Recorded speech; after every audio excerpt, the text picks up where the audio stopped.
afraid, emotions getting in your way. Afraid, but why you let me fall in love if you're afraid to commit? And don't call me in the middle of the night and say that you're not able to be loved. That's not right.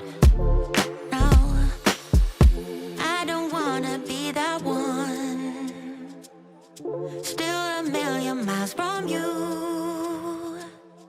so I'm gonna let you go.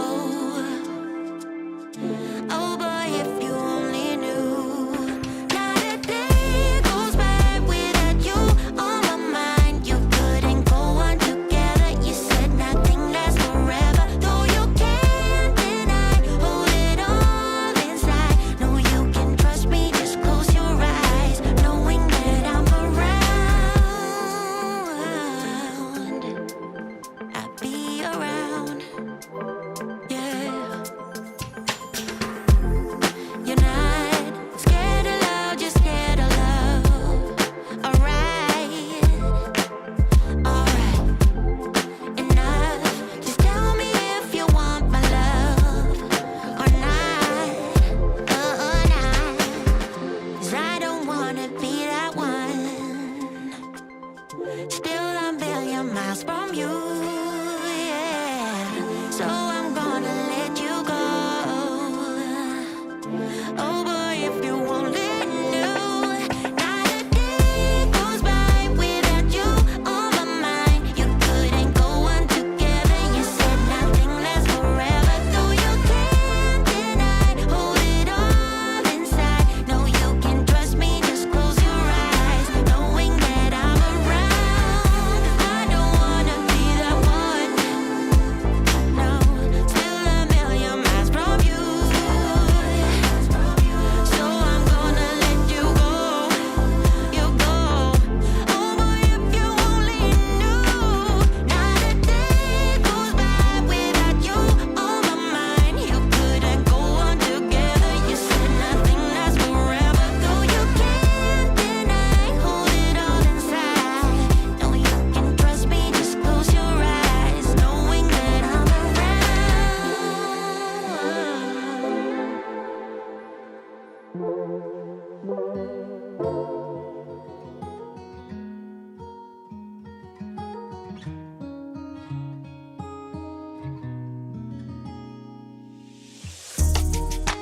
Tell him I need my money right now. Probably the juice, they stole out my crown. Yeah. Sorry to tell you, I know my value. I'm gonna recoup, yeah. But don't waste my energy, my energy. I don't got much, don't be wasting all my energy. I keep it tight, don't let nobody get close to me. My heart is right, don't question my integrity. No, I thought we would be just fine, and I thought your heart was like mine. But let me find out, you've been going around throwing shots, running plots. Come on, man, tryna block my blessings, but no need for comparisons. What's from me won't be from me. Yeah, I'ma go through just to grow through. But pay me what you owe me for I make what you've been saying about me true, true. Tell him I need my money right now. Brought me the juice, they stole out my crown. Yeah. Sorry to tell you, I know my value. I'm gonna recoup, yeah. Don't waste my loyalty, my loyalty. I let you in back then because I couldn't see, but now it's clear you ain't ever been true to me. My intuition ain't ever lied, I had to leave. Handle your business, do what you think you need to do to get your revenge. But you won't break me, God as my witness. Past the point of no return, I'm on a mission. Tryna block my blessings, but no need for comparisons. What's from me won't be from me. Yeah, I'ma go through just to grow through. But pay me what you owe me for, I make what you've been saying about me true. True. Tell him I need my money right now. Remind me that you stay stole out my crown. Sorry to tell you, I know my value. I'm gonna recoup it. Don't waste my.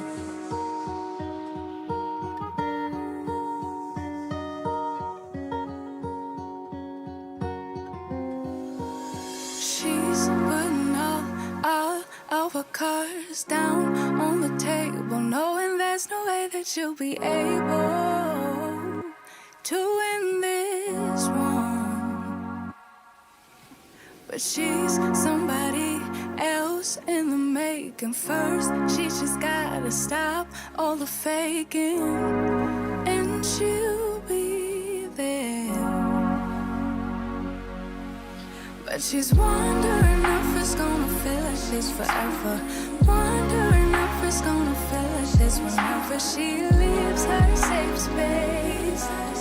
She leaves her safe space. Wondering if it is forever, or is there some place that will make her feel better? Make her feel better. Then that's where she'll go.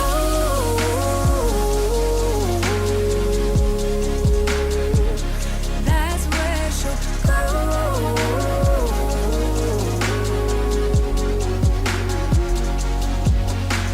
Somebody say, don't be afraid of loving yourself, 'cause that is all you got in the end.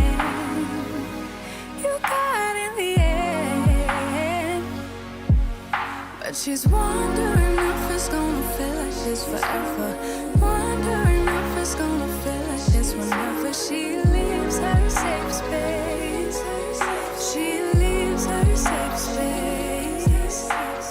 Wondering if it is forever, or is there some place that will make her feel better? Make her feel better. Then that's where she'll go.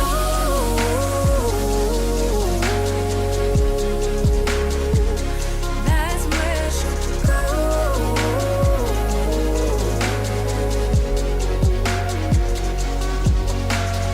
Talking to myself 'cause I don't know what I want. Yeah, I'm here talking to myself like someone's gonna respond. I'm getting tired of myself 'cause I don't know what I want. But I'm not out here on my own. Wondering if it is forever, or is there some place that'll make her feel better? Make her feel better. And that's where she'll go.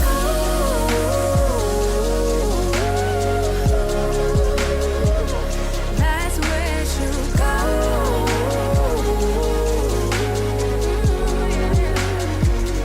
That's where she'll go. That's where she'll go. Yeah, that's where she'll go. That's where she'll go. Talking to myself 'cause I don't know what I want. Yeah, I'm here talking to myself like someone's gonna respond. I'm getting tired of myself 'cause I don't know what I want. But I'm not out here on my own. Yeah. I want a house in the hills I pay big bills for. I ain't got in pocket. I wanna empty out my wallet. I wanna stop motion, stand still. Wallace and Gromit. I wanna talk more endlessly. I wanna neurotically vomit. I want more dollars from my mama. I want a palace and Prada. I want a Gucci bag where I can store my sorrows and hardships. I wanna gold plate my partners. I want endless tomorrows. I want a lot more than I got right now. That's the problem. You could give me every little thing I'd ever want, but I'd never have enough till the day I had it all. Yeah, you can give me every little thing I ever want, but I'd never have enough till the day I had it all. Oh, I see what you want. baby, but it might be just a little more than I can give you. On second thought, I want $1 for everyone, not just for my mama. I want to hit the ball out on random pedestrians. I want my questions to be answered till my brain bored and questionless. I want more self-assurance. I don't ever want to second guess. I want someone to shut the fuck up. Less heat trying to tell me yes again. I want so many best friends that I can't tell what friendship is. I want the diamonds, gold, and glitter. I want fast cars I'll never whip. I want it all till I'm empty in my castle of everything. Oh, I see what you want, baby, but it might be just a little more than I can give you. I want a cushy job that pay big bills and cheap thrills. Wanna mob out with my homies like Timmy, Tommy, and Dill. I'm not trying to be famous, okay, maybe a lil. Since I'm a rapper, I should buy me some grills and gold frills that I can sleep on while I contemplate pills and peep on, hold still. Might sedate you, just a fire at will. I got an appetite for hardship, big fish meets krill. Don't sleep, don't spill, I ain't got my fill. I want the beauty queen to make me show my pearly whites. The type of movie scene that make you count your blessings twice. It's not the only thing that's on my list, I checked it twice and sent it off to Santa's elves like I've been playing nice. I see what you want. Oh, I see what you want. Oh, I see what you want. But it might be a little more than I give you.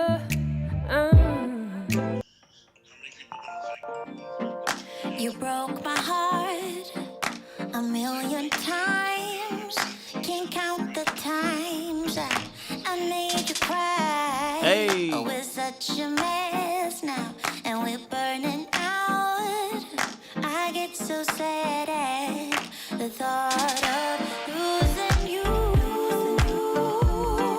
I'm losing you.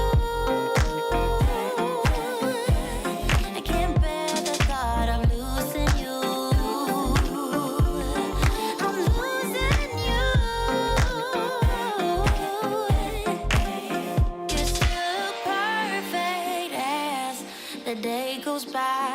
Even the worst ones hate, they make me smile. I stop the world if it would give us time, yeah, to work things out. work it To out. work things out. To work things out. To work things out. Yeah, yeah. To work things out. To work things out.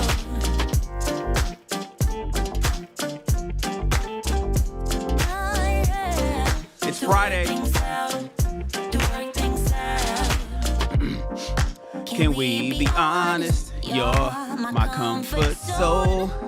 Whatever I say. Lakeisha, Jill. What up, Steven? I know you're angry, babe. Hey, And Sherry. I'm cold. Salute, I get so Sherry. sad at the thought of We got you, Sherry. You are present and accounted for, and you're now entered into the live chat contest today. I can't bear the thought of losing you. I'm losing you. Turn up the volume a little bit. Just a little bit. Not a lot of it. Marvy is in the house. Hey, Marvy.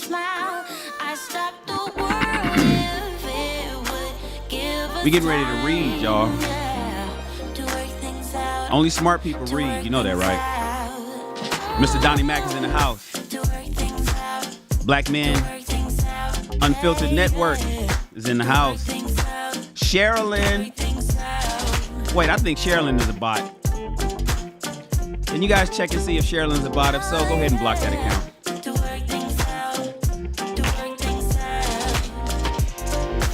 Sherry, you got a gift card? Oh shit!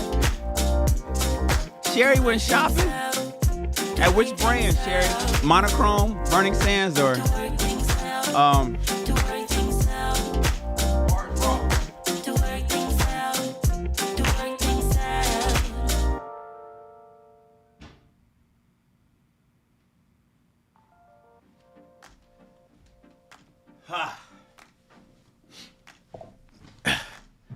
What's up, everybody?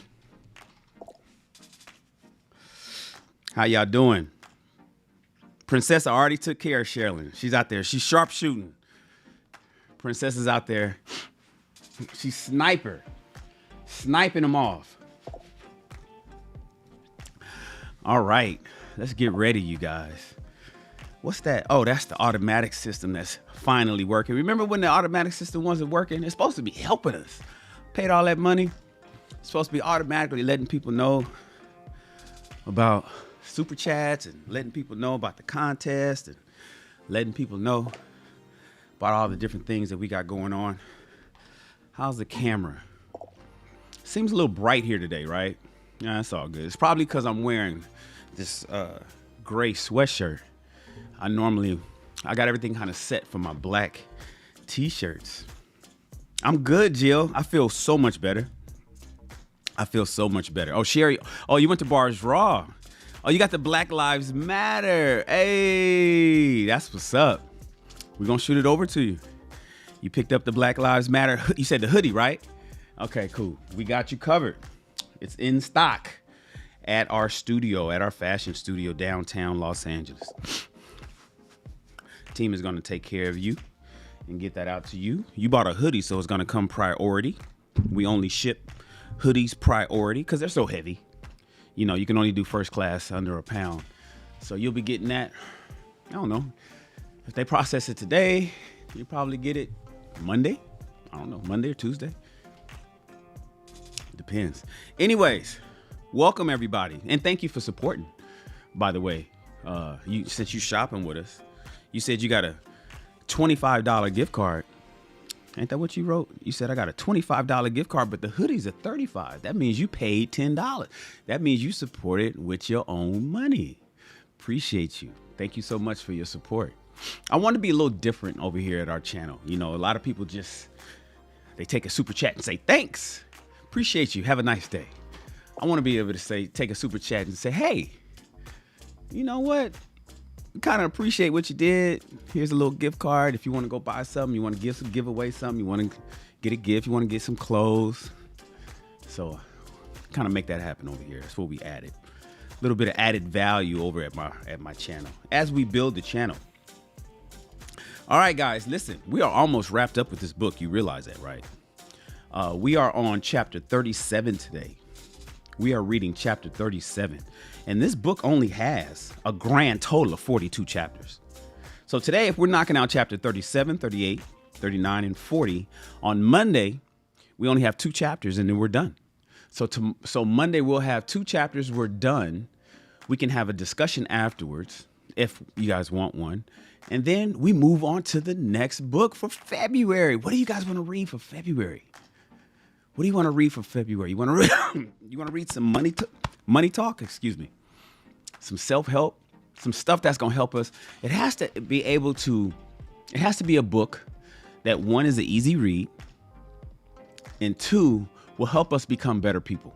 That's really important. I really want to read something that's going to be eye-opening and make me say, oh, wow. Oh, I'm glad I read that book, man. You know, and we could read it chapter by chapter, Monday, Wednesday, and Friday over the course of February. And we'll have another book knocked out. Do you guys have any great books, any suggestions? I mean, don't get me wrong. I'll go find something for us and I'll make the announcement and I'll make sure. And it has to be an ebook. I want people to be able to go get the book themselves through an ebook so they can read along. Not to mention, I want to be able to put it up on the screen. You see how I put the book up like right here on the screen? It has to be an ebook so we can put it up. What are you guys thinking? Princess, she says, I DM'd you on IG about my book request. Okay, my DMs on IG is overloaded. You guys got to understand something. I got thousands and thousands of people that follow me, and I try to respond to people as best I can, but the DMs are just not working. Princess, put it in the back chat. Put it in the back chat. Don't rely on my DMs. My DMs is getting overwhelming, and people are getting upset that I'm not responding to them as if, I don't know, man. It's kind of. I opened up my DMs late last year, and even from Clubhouse, I had maybe 600, 700 DMs to respond to. And people get upset with you when I'm not a public figure. You know what I'm saying? I'm not popular. I'm not no celebrity. I'm not none of that shit, right? But I have something that people want to listen to. I say stuff that people want to listen to, and people will email you. And then if you don't respond, they get all personal and butthurt. And it's just like, oh, you know, why didn't you? It's like, goddamn, dog, I got 60 DMs today. You want me to, you know, how much time? In order to do what I do, I need time, right? And then people want to say, well, yeah, I know you're busy doing that, and I know you're a content creator, and I know you have children to raise, and I know you have employees to pay, and I know you have a business to run, I know you have houses to take care of, but I also need you to take care of me and my DM along with these other 59 people today. So we can have 60 more the next day. So a lot of times, even when I send a heart, you know how on Instagram you double click and you hit a heart, or you send like a little emoji connected to the message. I get people that literally get mad at me because I didn't type something in response to them. So at this point, it's starting to become a little easier for me to not even just dig into DMs. So if you guys shot me a DM, it's not that I'm trying to ignore you. It's just that it's overwhelming. I got so much stuff to do, and I do want to answer people, but I can't. And people who aren't, I guess, popular don't understand that, because they got all day. There's no DMs in there. They don't got no DMs. They don't have a whole bunch of messages, and they don't get messages, and they don't get requests, and they don't have models asking for work, and they don't have other businesses who want to collab with them, and they don't have, you know, I got all of that shit. I get businesses that want to do collaborations. I got models who want to work with me in terms of filming and fashion. I get film requests. People still asking me to come in and produce. Shan, can you come on set? We have an issue. You know, I get all that kind of stuff. Most people don't have that. And so they just have just them. And they think that everybody's life is just that simple. And my life is not that simple. So if I don't get a chance to get to the DMs, you guys, I'm super sorry. It's not intentional. It's just overwhelming. And that's why I created our little back chat, because the people who are part of the soldiers over here, I could speak to them. You know what I'm saying? I make it a point to talk to those folk. And then I answer my emails. I answer my emails too. So emails are kind of super important. Plus, I have an assistant that actually supposed to be helping me, but she's too busy.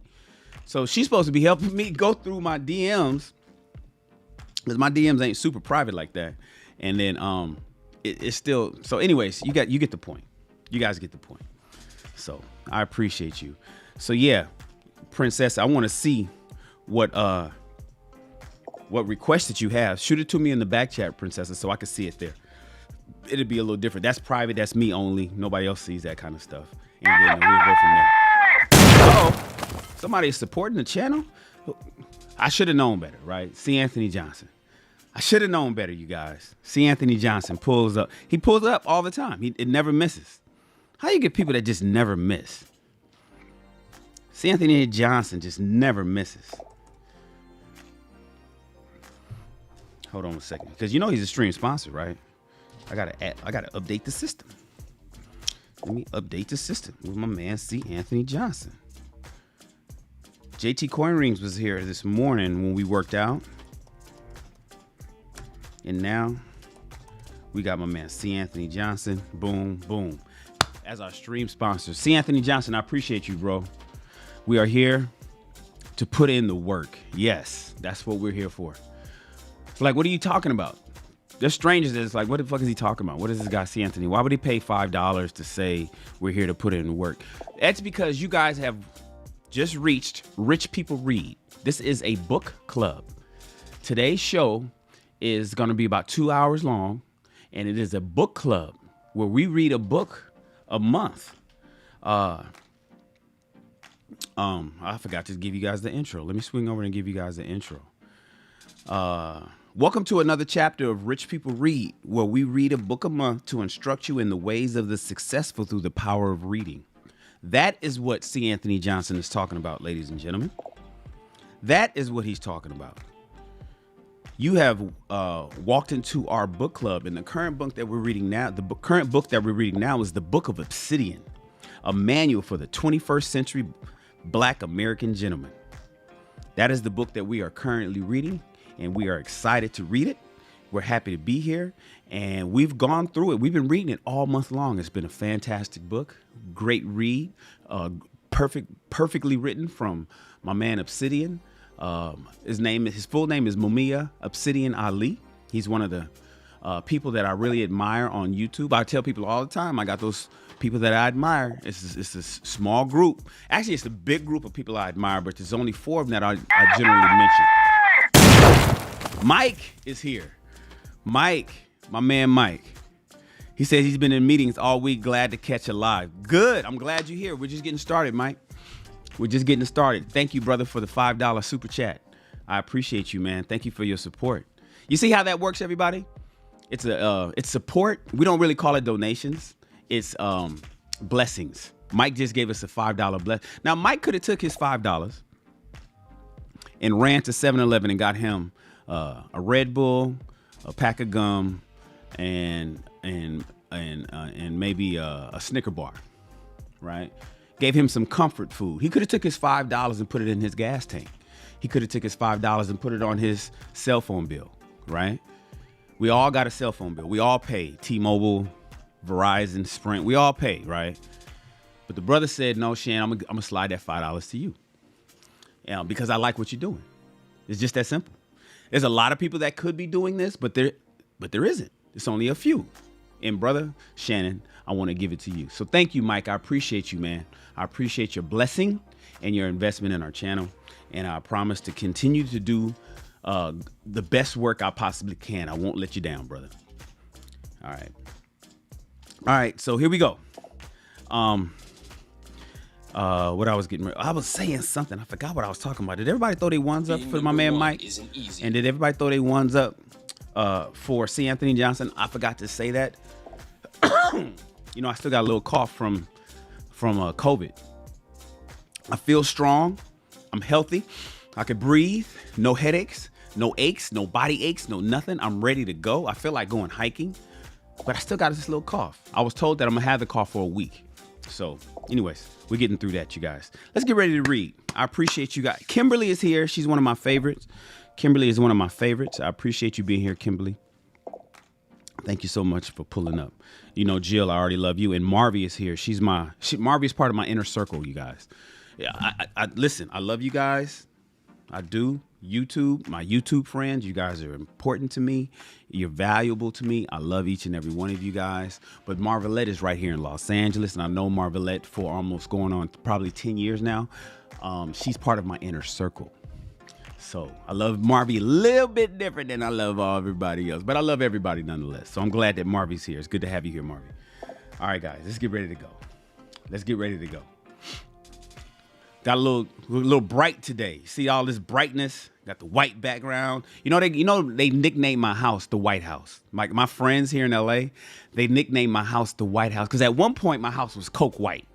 I'm talking like my floor. I had white carpet. I had pure white carpet, white leather sofas, white wall. Everything was white, and it was called. They was like, oh, we partying at because we used to throw parties here and shit. It was the White House. Now it's not so much the White House anymore. I changed the flooring. My flooring is now charcoal. It's still pretty bright white. Still got white leather and all that kind of stuff. But by adding the darker floor, I guess you can't really call it the White House anymore. And now you can wear shoes in my house. Because before you couldn't come in with no shoes. So right now you guys can see in this portion of the house that I allow the world to see. It's bright, right? It's like super bright. And I'm wearing a gray sweatshirt. So that's cool. That's just the look that we got going on today. I'm missing something. How come I don't see the, oh no, there it is. It's going across. You know what? I didn't even see my scrolling at the bottom because it's so bright. All right, guys, let's go. Let's go ahead and get ready to read. Let's switch to our read screen. All right, so we are on chapter 37 of the Book of Obsidian, a manual for the 21st century Black American gentleman. We are 18 minutes into our reading because I could talk. You know, I really just need to learn to start shutting the F up and then just start reading. But I like talking to you guys because you guys are extremely interesting and fun. So thank you for that. All right, here we go. She'll have the salad. Uh-oh. What is Obsidian getting ready to talk about now? She'll have the salad. Remember, this book is about the dating and mating streets in Black America, and it's a guide for men. This book particularly is a guide for men. Women are reading along with us, and women are making themselves better by, what did I say? Reverse engineering the information they hear. If you hear us talk to men about what they should do, excuse me. If you hear us talk to men about what men should do, right? Or what men should look out for, ladies, I want you to hear that and then reverse engineer that information and apply it to yourself. You know what I'm saying? So if you hear us talk about avoiding ratchet women, make sure that you don't do ratchet shit. It's just that simple. So it's a good book for everybody. All right, here we go. When I wake up in the afternoon, which it pleases me. Oh, when I wake up in, you know, all right, okay, first of all, The Wiz is my movie. I could sing this.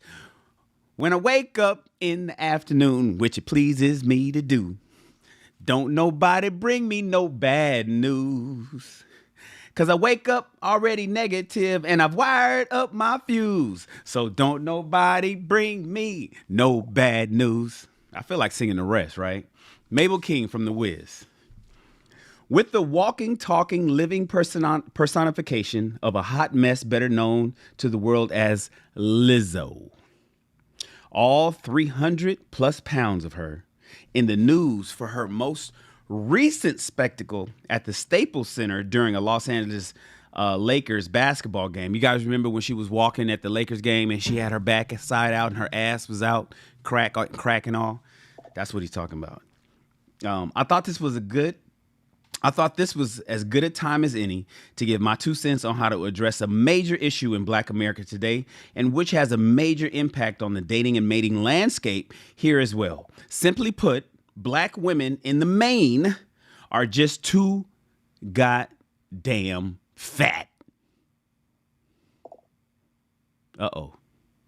Who's upset? Who's upset? Black women are just too damn fat. If that's you, listen up.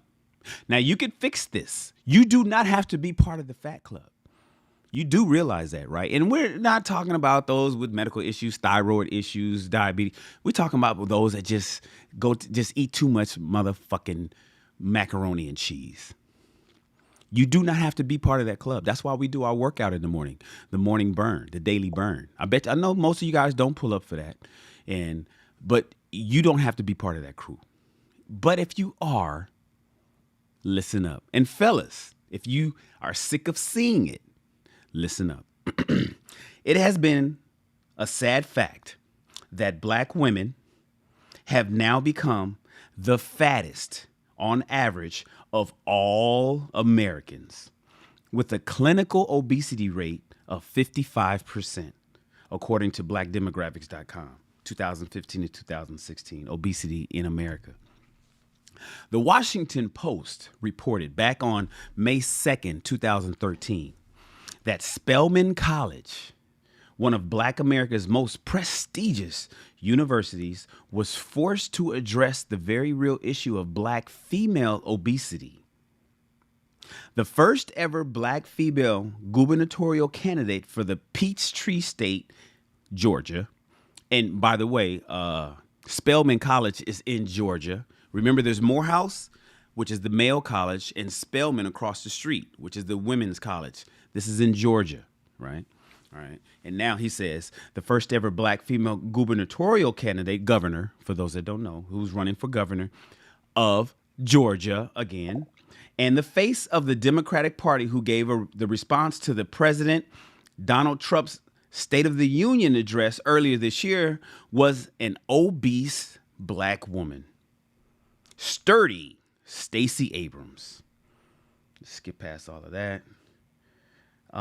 In September 21st, 2016, BET.com published a report that read in the headline itself that the average dress size of today's Black woman is an 18 to 20, which is a full 2 dress sizes larger than the average dress size of today's white women, who themselves is a size 14 to 16. Damn, I did not know that. I did not know that. The average dress. Okay, I'm in fashion, but I guess the women who ignore because I don't sell plus size. Only thing I sold, this is a sidebar real quick. Only thing I did sell for plus size was my leggings, right? Marvy, remember our leggings? So we sold 3 versions of our leggings. We sold regular, which was good up to about size 14. Then we sold plus size, which was good for size like 12 to 18. And then we sold what we called super size, which was good for like 18 to 24. That's what we sold. We sold leggings like that. But our clothing, I never really sold plus size clothing. And I would get some customers who would send little nasty emails saying, why do you all of your models are skinny, and how come all of your dresses are only this big, and so on and so forth, right? I used to get those emails, and I read them, and I addressed them. I kept them private. My employees didn't even know anything about them. But I did not know that the average size of black women in America was a size 18 to 20. I did not know that. I did not know that that was the average dress size, especially considering most of my dresses are size 0, 2, 4, 6, and 8 on the big side. Anyways, let's continue. Now, please bear in mind that unlike the aforementioned towering hot mess Lizzo, who stands at 5 feet 10, most black women have an average height of about 5 feet 3 or so, and shrinking. Unfortunately, the shrinking is going in the wrong direction. Since I am a dating coach for the non-select guy, and I am one that focuses on the present day Black American dating and mating scene, I would be seriously remiss if I didn't acknowledge a harsh, simple truth that most black men, if they want to date, mate with, and even marry a black woman, will be dealing with one that is, at best, seriously overweight, if not outright obese. And no amount of denial on the part of my fellow black male dating coaches for black men is going to change this fact. The only thing that will change it is black men taking this issue on themselves. Now, while debating rages on in some circles online and elsewhere as to whether black men at large have contributed to the current obesity rates of black women, one thing is absolutely certain. Black women do not seem to have much in the way of motivation to lose the chunk. And many have argued that the chief reason why is because black men themselves are still having sex with these bloated broads. I put it that way because upon closer inspection, black men who are successful are rarely out and about with black women who are the size of Lizzo, currently at 308 pounds. Lonnie Love, 209 pounds, which I personally don't believe, as she presents much bigger than 209 pounds. I do not believe Lonnie Love is only 209 either. Or Jill Scott, who is every bit of 200 plus pounds before she seriously shed more than 60 pounds. Weight loss surgery, anyone? At no point in any of these otherwise quite successful black women's lives has there been a successful black man by their side. And the reason why is only a mirror away. Nevertheless, the loyal opposition has a point. And so long as black men don't raise their standards in black women in a vocal, public manner, nothing will change. Fat black women are for poor black men. And here's the proof. Despite the woke moment that we currently find ourselves, and no matter how much fat acceptance the Lizzos and Tess Holidays of the world attempt to foist on us, the fact remains that not only do successful men of any race demand better from women they deal with. But the economic costs of being fat, being a fat chick, can be measured in dollars and cents. Nor is this anything new. As far back as early as 1990s, the research had been done and the verdict was in, as this New York Times article titled "Women Pay Price for Being Obese," dated September 30th, 1993, bears out. And what this article says is, quote, "Women who are fat suffers enormous social and economic consequences," a new study has shown. "They are much less likely to marry than women who are normal weight and are more likely to be poor and earn far less money," end quote. None of this some fly-by-night slapdash study. It was carefully done with a formidable sample size, pardon the pun. Quote, "The findings are from an 8-year study of 10,039 randomly selected people who were 16 to 24 years old when the research began. It is the first study to document the profound social and economic consequences of obesity by following a population for years."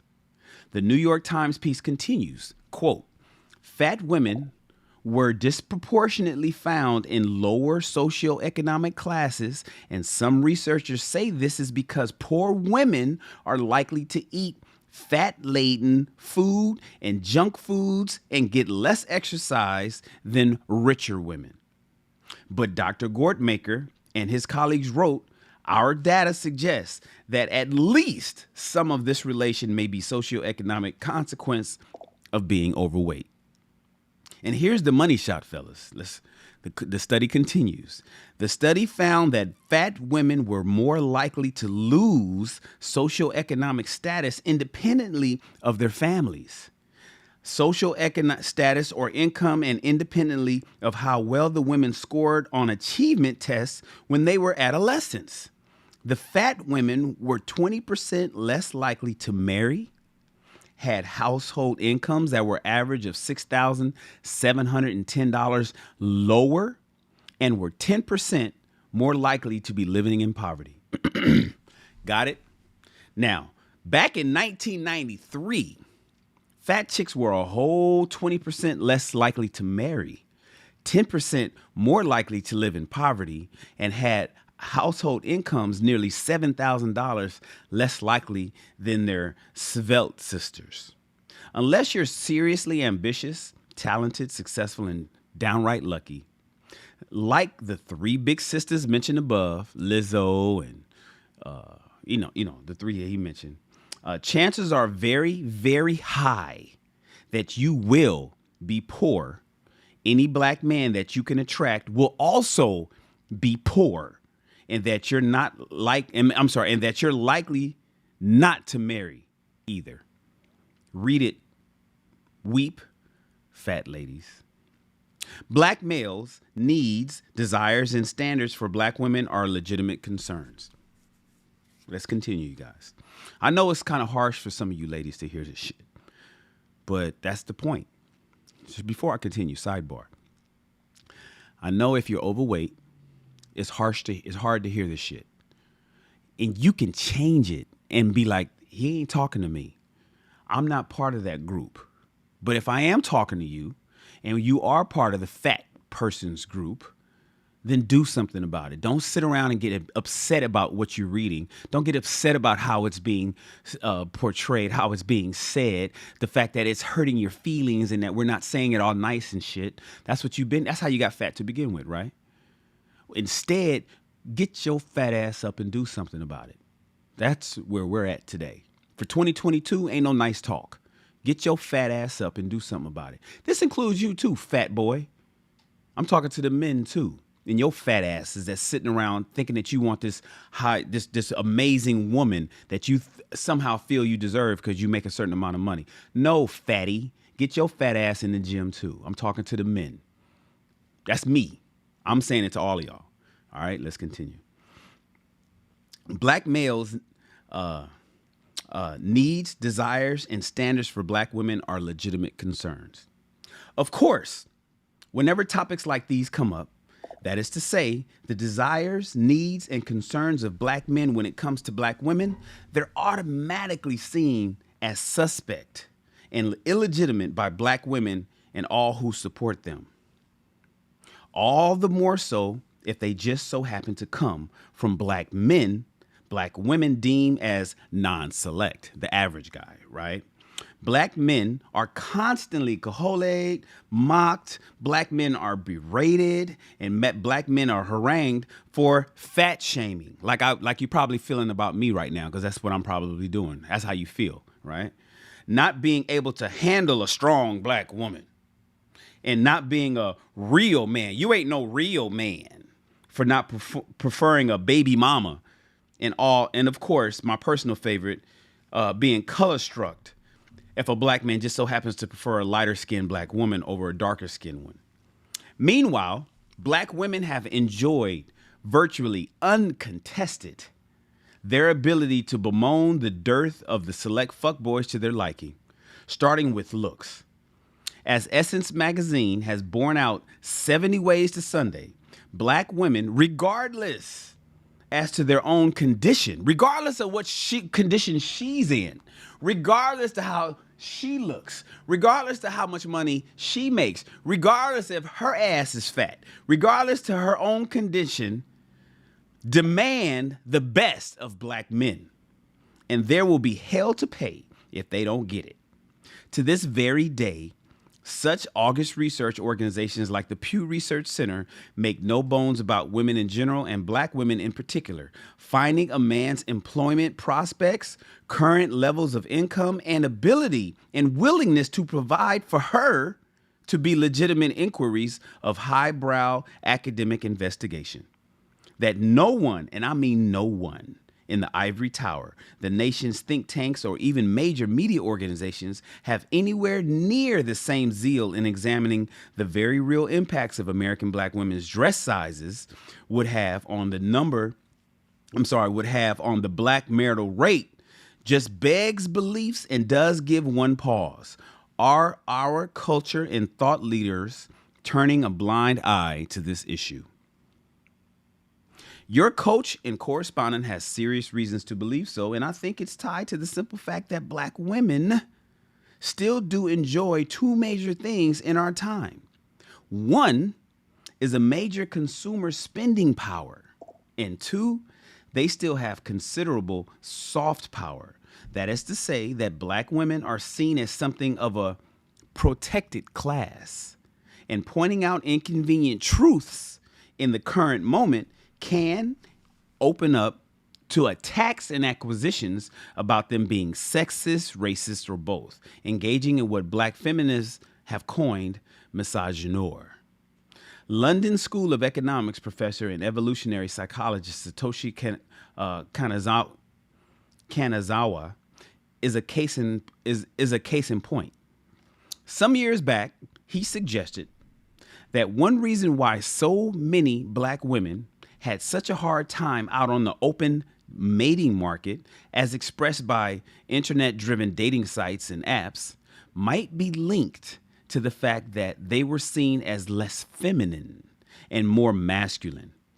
In the very short order, he was reprimanded by the prestigious LSE, was unceremoniously booted from his post at Psychology Today, and is to this day still considered a pariah, simply for doing what any actual academic does: investigate questions about phenomena in our world.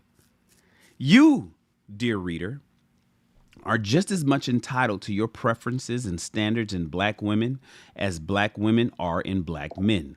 Moreover, successful black men like you fellas are in a much better position to realize your desires in the types of black women you prefer, as the classic text, The Evolution of Desire, makes clear. Excuse me. And what does The Evolution of Desire say? It says, quote, "Marriage patterns in modern America confirm the fact that the men with the most resources are the best equipped to actualize their preferences. High status men, such as the aging rock star Rod Stewart and Mick Jagger, and the movie stars Warren Beatty and Jack Nicholson, frequently select women 2 or 3 decades younger than them. One study examined the impact of a man's occupational status on the woman he marries. Men who are high in occupational status are able to marry women who are considerably more physically attractive than are the men who are low in occupational status. 43 indeed. A man's occupational status seems to be the best predictor of the attractiveness of the woman he marries. Men in a position to attract younger women often do. Continuing, quote, men who enjoy high status and income are apparently aware of their ability to attract women of higher value. In a study in a computer dating service involving 1,048 German men and 1,590 German women. The ethologist Carl Grammer found that as men's income goes up, they seek younger and younger women. 44 men earning more than 10,000 Durchmarks, for example, advertised for mates who were between 5 and 15 years younger, whereas men earning less than 1,000 Durchmarks advertised for mates who were up to a maximum of only 5 years younger. Each increment in income is accompanied by a decrease in the age of the women that he sought after. The more money he made, the younger she was. The more money that these men made, the younger they were looking for women. And let's not fool ourselves here. Not only do looks matter a lot to black men insofar as black women are concerned, they play a powerful role in terms of social status and reputation of highly successful black men, as Buss makes clear. And what does Buss say? Quote, the importance that men assign to a woman's attractiveness has reasons other than her reproductive value. The consequences for a man's social status are critical. Every day, folklore tells us that our mate is a reflection of ourselves. Men are particularly concerned about status. Men are concerned about reputation. And men are concerned about hierarchies because elevated rank has always been an important means of acquiring the resources that make men attractive to women. It is reasonable, therefore, to expect that a man will be concerned about the effect that his woman has on his social status, an effect that has consequences for gaining additional resources and mating opportunities.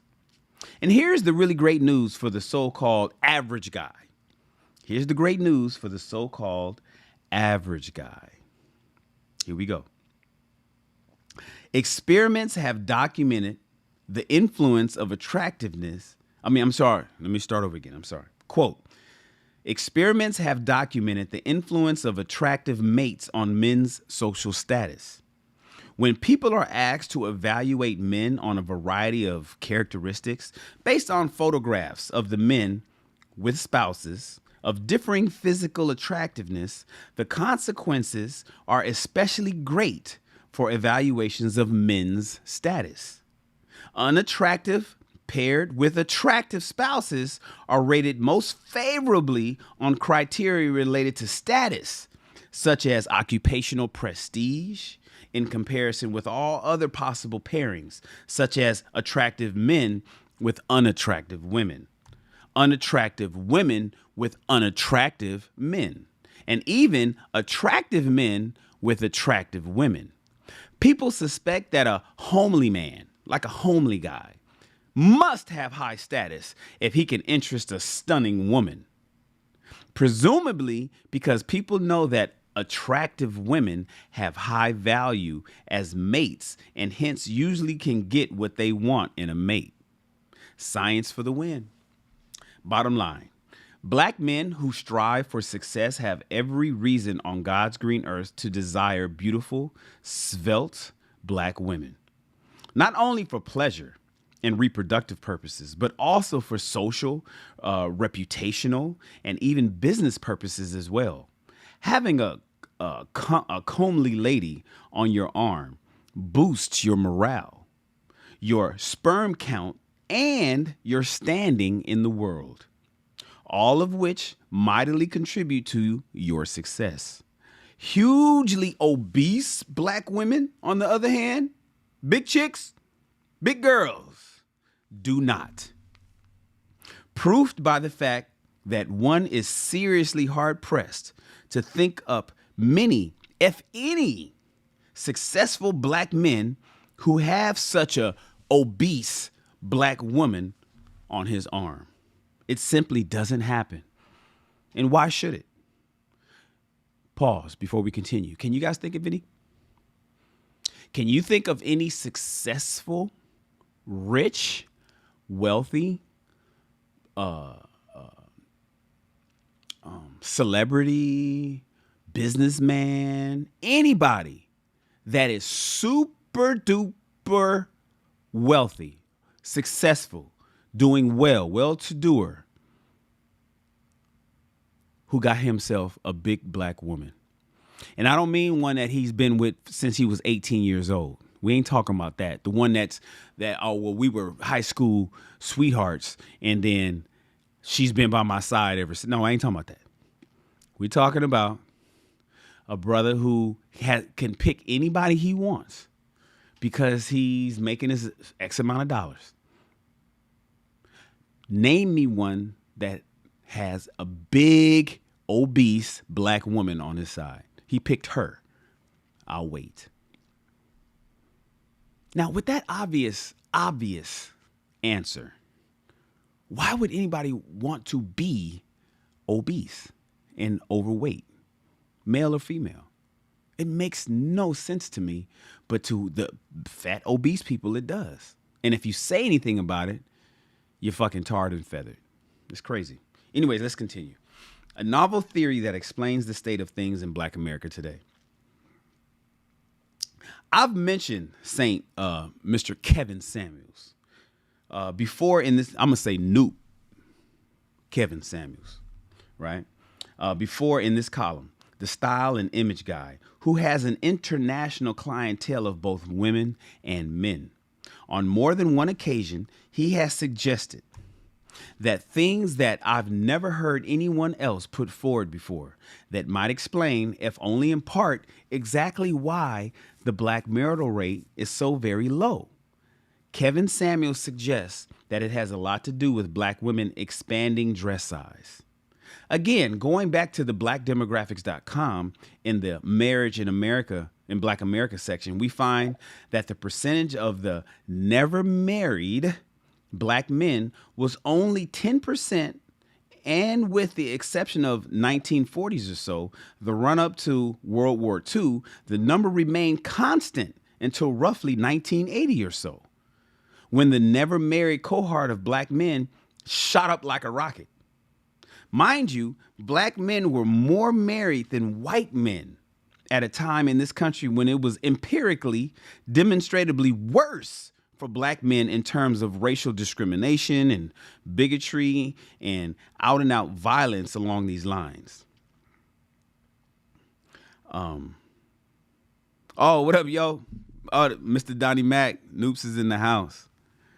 Let's continue. Oh, what did Princess say? I couldn't care less about beauty standards. I care about my health and well-being. That is what utmost importance to me. Okay.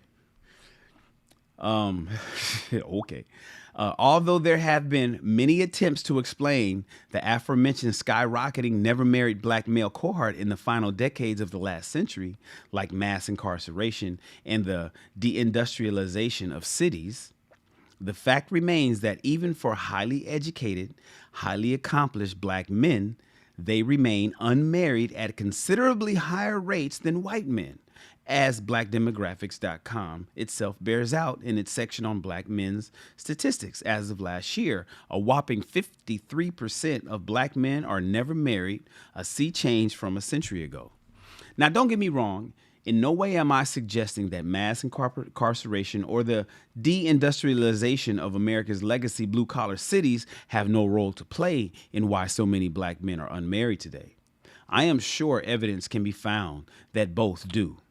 But when one considers the fact that back in 1920, the average dress size for an American white woman was size 6 to 8, and if we keep with the BET rule from the cited source, we can then say that the average dress size for an American black woman was roughly 2 sizes up, which is a 10 to 12 back in 1920 at the largest. By the time the 1980s rolled around, that the nation's waistline started rolling with it, and pretty much tells you all you need to know about the current state of dating and mating today.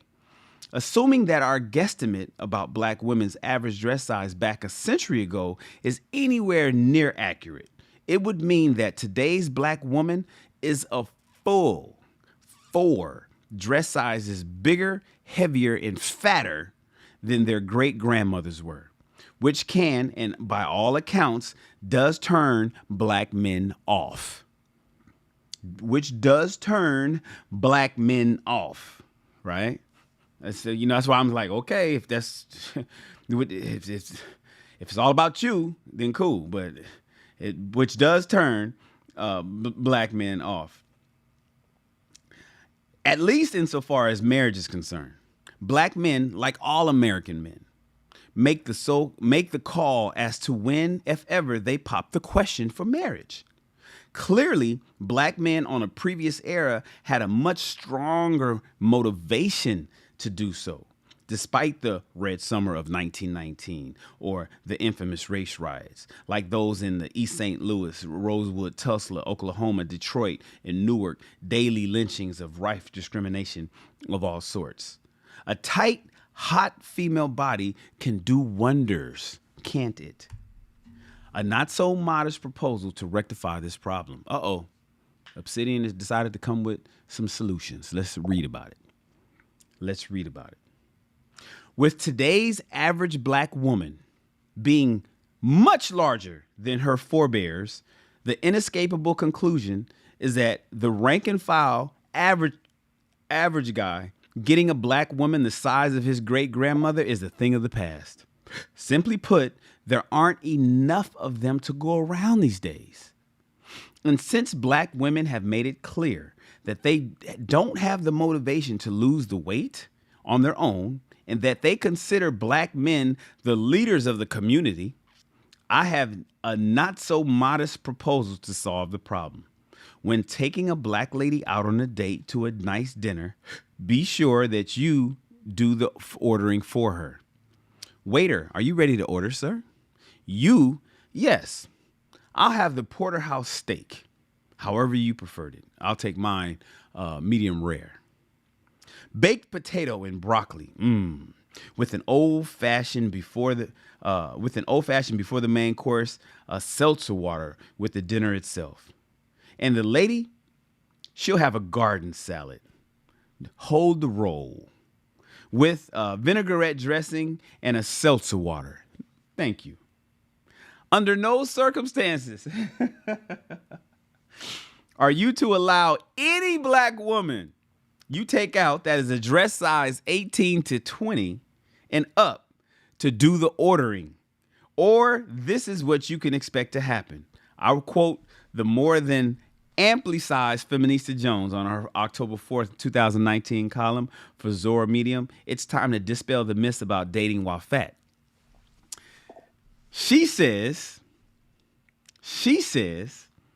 eat whatever you want, fat girls. If someone has agreed to go out with you, eat. Dig into your chicken wings, fat girls. Clean your plate with your biscuit. And scrape your fork picking up that last piece of sweet potato pie. Don't starve yourself or deny yourself the pleasure of enjoying your favorite dish because you're afraid of being judged. Especially if they're paying for it. Order dessert too, okay? End quote. That is what she told. That is what they're fucking telling you guys. And the dummies are listening to that shit. That is what you guys have been being indoctrinated with. That's what I'm saying, you ladies. You women, that is the shit that is being told to you, to just eat whatever you want. And if someone has agreed to go out with you, eat. Dig into your chicken wings. Order dessert since he's paying for it. And sop the plate with your biscuit. Now, you may not have read this particular column, but you've heard it. You may not have read this particular, but you've heard this before. And you fell for that shit. And now that you're all out there single and don't nobody want to marry you or date you, they'll fuck you, right? But after they nut, they put their clothes on and he's gone. This is what puts you in the sad state of disregard that you're currently in, because you believe this bullshit. Let's continue. Now, I want you to ask yourself this question. Are you seriously going to take a huge heifer like Miss Jones out to, let's say, Jean Georges for a nice dinner with her acting in the manner she just described? Let me put it to you this way. When's the last time you saw huge broads the size of Jones or Lizzo or Lonnie Love at such a nice place as JG's? To ask the question is to answer it. Remember, brothers, you have full 100% control over the purse strings. It is your way or the highway. Real talk. Black women cannot have it both ways. They want black men to be responsible, not only for themselves, but for the behavior of black women as well, but also want to be able to assert themselves whenever and however they want. So, if we must take out our larger ladies due to the shortage of the smaller black women, then it will be on our terms. And yes, them actively taking the needed steps to rectify the situation, metaphorically and otherwise, is part of the motherfucking deal. And that starts with us ordering salad for them when we go out. We're here to help, right? If a big chick like Jones, Lizzo, or Love attempts to act out in the way so many black women do, simply get up, brother, and leave. They are free to pay for their own meals and eat whatever they want, just not on our dime. Something tells me they cannot afford to dine at John George's anyway. And that's chapter. Ladies and gentlemen, did you pay attention to that?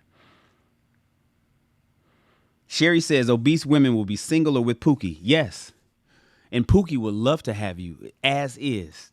Oh, Pookie needs you, girl. He needs that PlayStation. He needs you to buy those jeans. You should see a video that our team sent me over. I think it was Lakeisha sent it over, about a sister that her man just got out of jail and she had bought all these clothes. I'm going to do a video on it.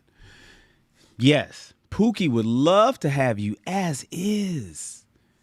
Yes, baby. You know, he going to be standing behind you while you at the counter paying. You ever seen that one meme? And it was always like a big chick. And she had her wallet out and was paying for something. It was a skinny dude behind her holding her. It's like that's the standard position for the broke motherfucker that has his woman paying for everything. Whether it's at a buffet or at fucking the casino in Vegas, whatever it is and shit, right? Yes, Pookie would love to have you.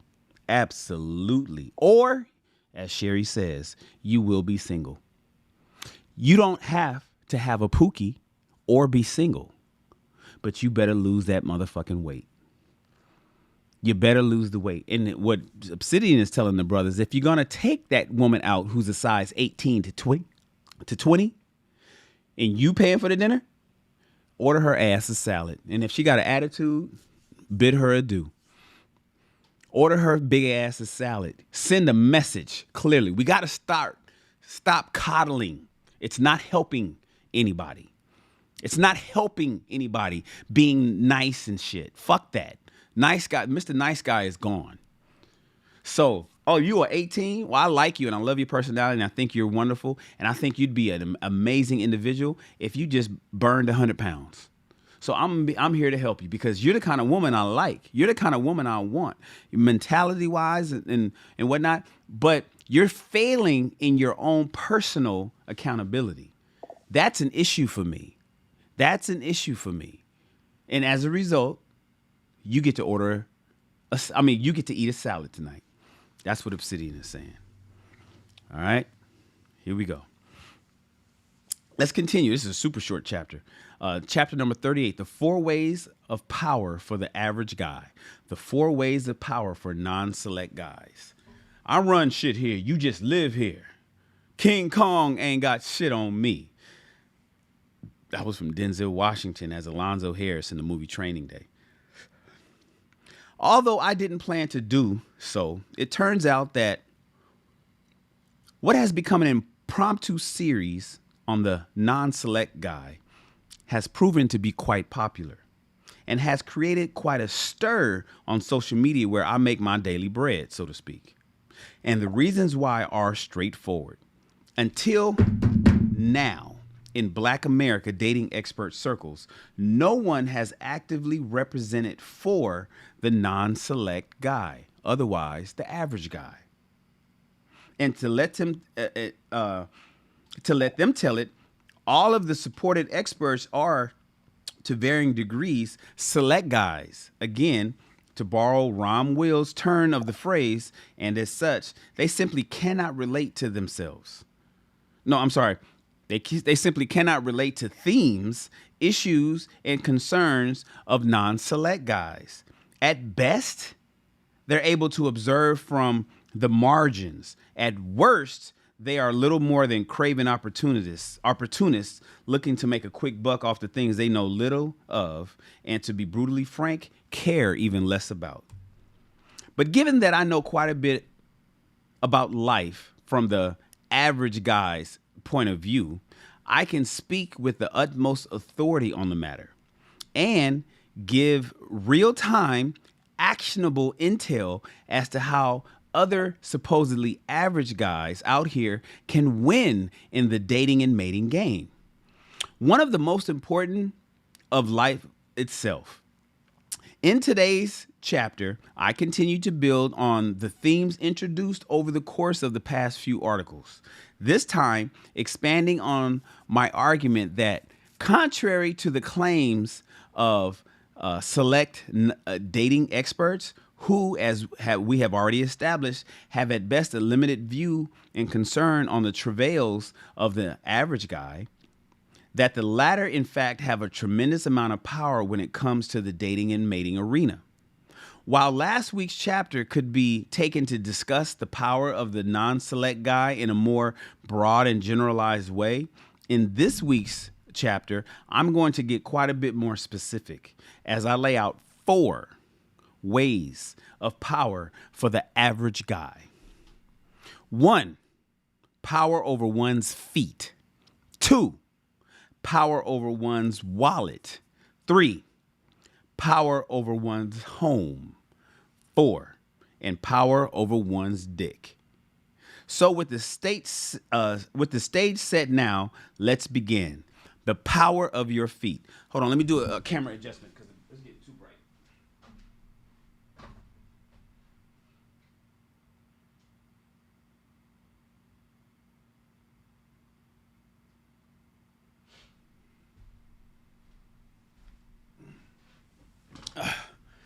Okay, there we go. I had to do some camera adjustments because the lighting shifts over here.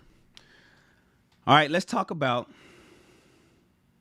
the power of your feet, fellas. This is for the average guy, okay?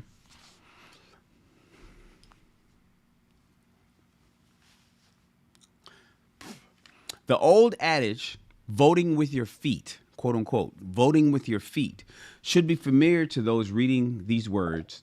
And that is exactly what I'm talking about in this section. Only apply to the realm of dating and mating, though.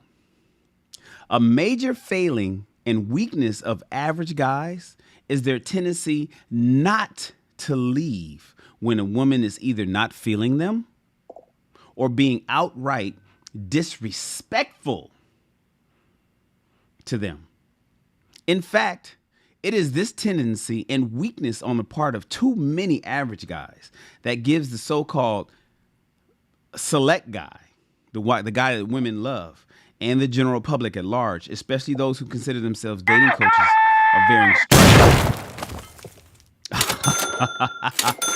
of varying stripes, to make the assumption that all average guys are more or less fated to staying in their lane, taking what they can get, and getting the select guys leftovers, and so on.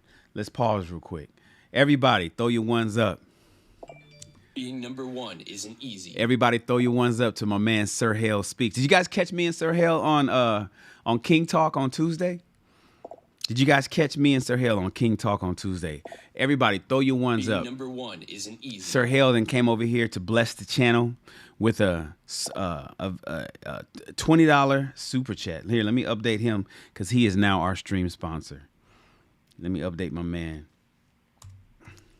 He hit us with $19.99.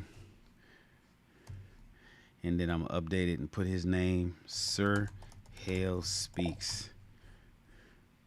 Boom.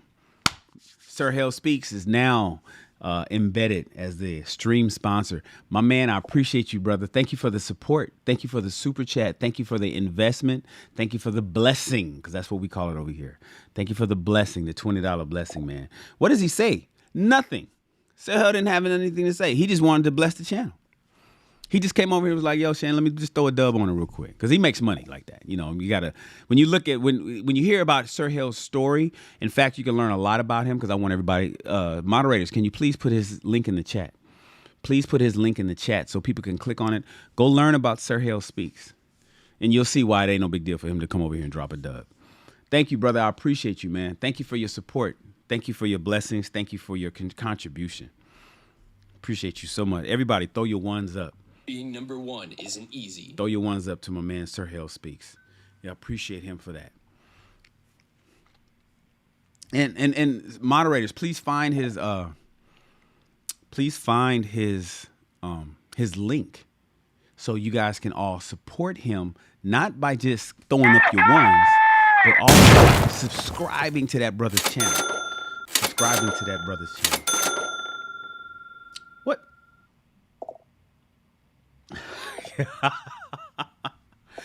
So then look, right?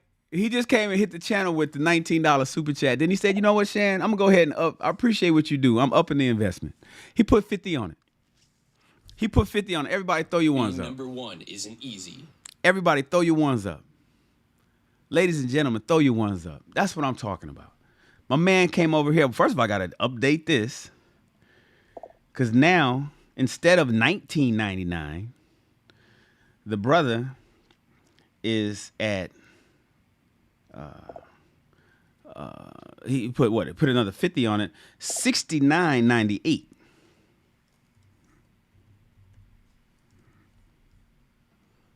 Now the brother has invested $69.98 to the channel, and he still had nothing to say.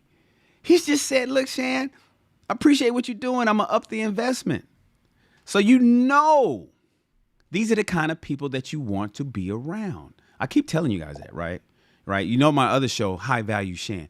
These are the kind, you talk about the circles. You talk about wanting to be a type of person. You want to be able to do things and be a blessing to others. Well, you got to start listening to and following the footsteps of those that's doing it like you want to get it. That's why I'm telling please go find his link and put it in the description so everybody here can go support this brother. His name will be embedded in this particular video forever. I already got it going across the bottom of the screen, right? But we also going to put his name in the description of the video when this video is over with. He'll be at the very top. Thank you, Sir Hale. I appreciate you, bro. Everybody, hit him with a number one. Everybody, hit him with a number one, because being number one is not easy. Thank you so much, man. That's right, Jill. Thank you for subscribing to that, brother. Thank you, guys. Thank you, Sir Hale, for hanging out, man. We're just knocking out this book from Obsidian, bro. We're just knocking out this book from Obsidian.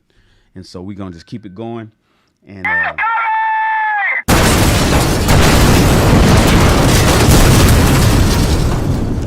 so he's not going to let us read today. So Sir Hale not gonna let it. Look, my system. He come over. He dropping bombs on us, y'all. Now he dropping bombs on us. Sir Hale done came over here and now he dropping bombs on us. Do I even got my audio going? I don't even got the audio going. Hold on 1 second. I didn't know that I didn't start my audio engine. Hold on 1 second. Boom, boom, boom. Everybody. Being number one isn't easy. Now you can hear that. And the brother's over here dropping bombs. Now he's dropping bombs. He starts off with a $20 super chat, then ups it to a $50 super chat, then he comes in and drops 99. Yes, everybody, please throw your ones up to Being Sir number Hale. one isn't easy. Please throw your ones up to Sir Hale. Let's update his stream sponsor. I doubt anybody will be able to come and knock him off his pedestal. All I got to do is add a 1 to that number.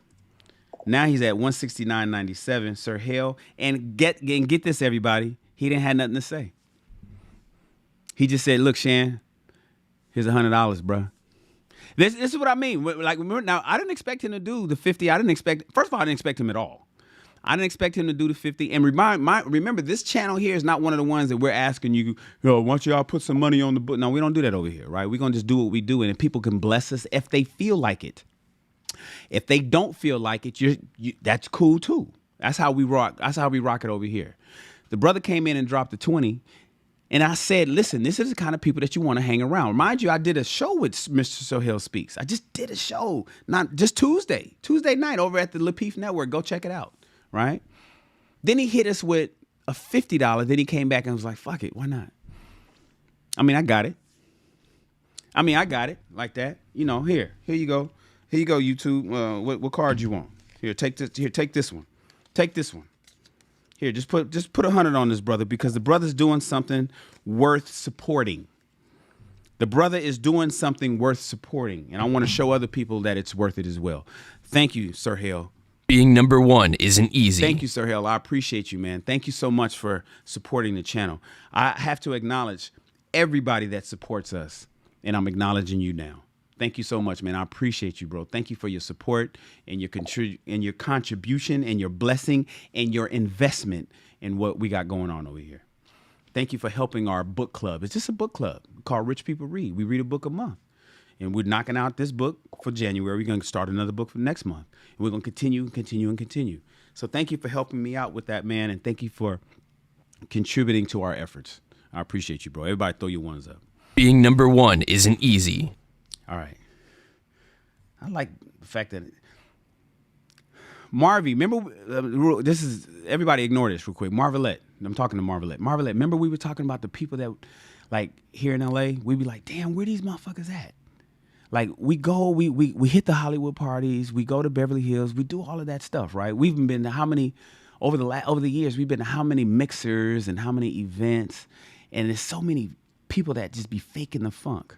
And then now we're here at YouTube, and it's weeding out all the posers that we deal with here in Los Angeles, and we're really running into real folk that ain't even fucking in LA. This is exactly what we were talking about. It was about a year ago we had that conversation, right? Exactly. Man, I love YouTube. All right, guys. Back to everybody. I hope you guys, that was just a conversation I'm having with Marvelette. All right, guys, let's continue. I read that much already. So we went all the way down here. I'm going to read this part again, though. In fact, it is this tendency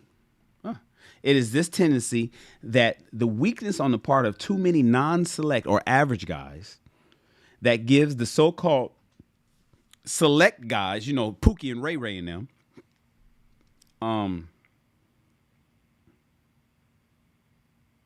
especially those who consider themselves dating coaches in varying stripes, to make the assumption that all average guys are more or less fated to staying in their lane, taking what they can get. Average guys taking what woman they can get, right?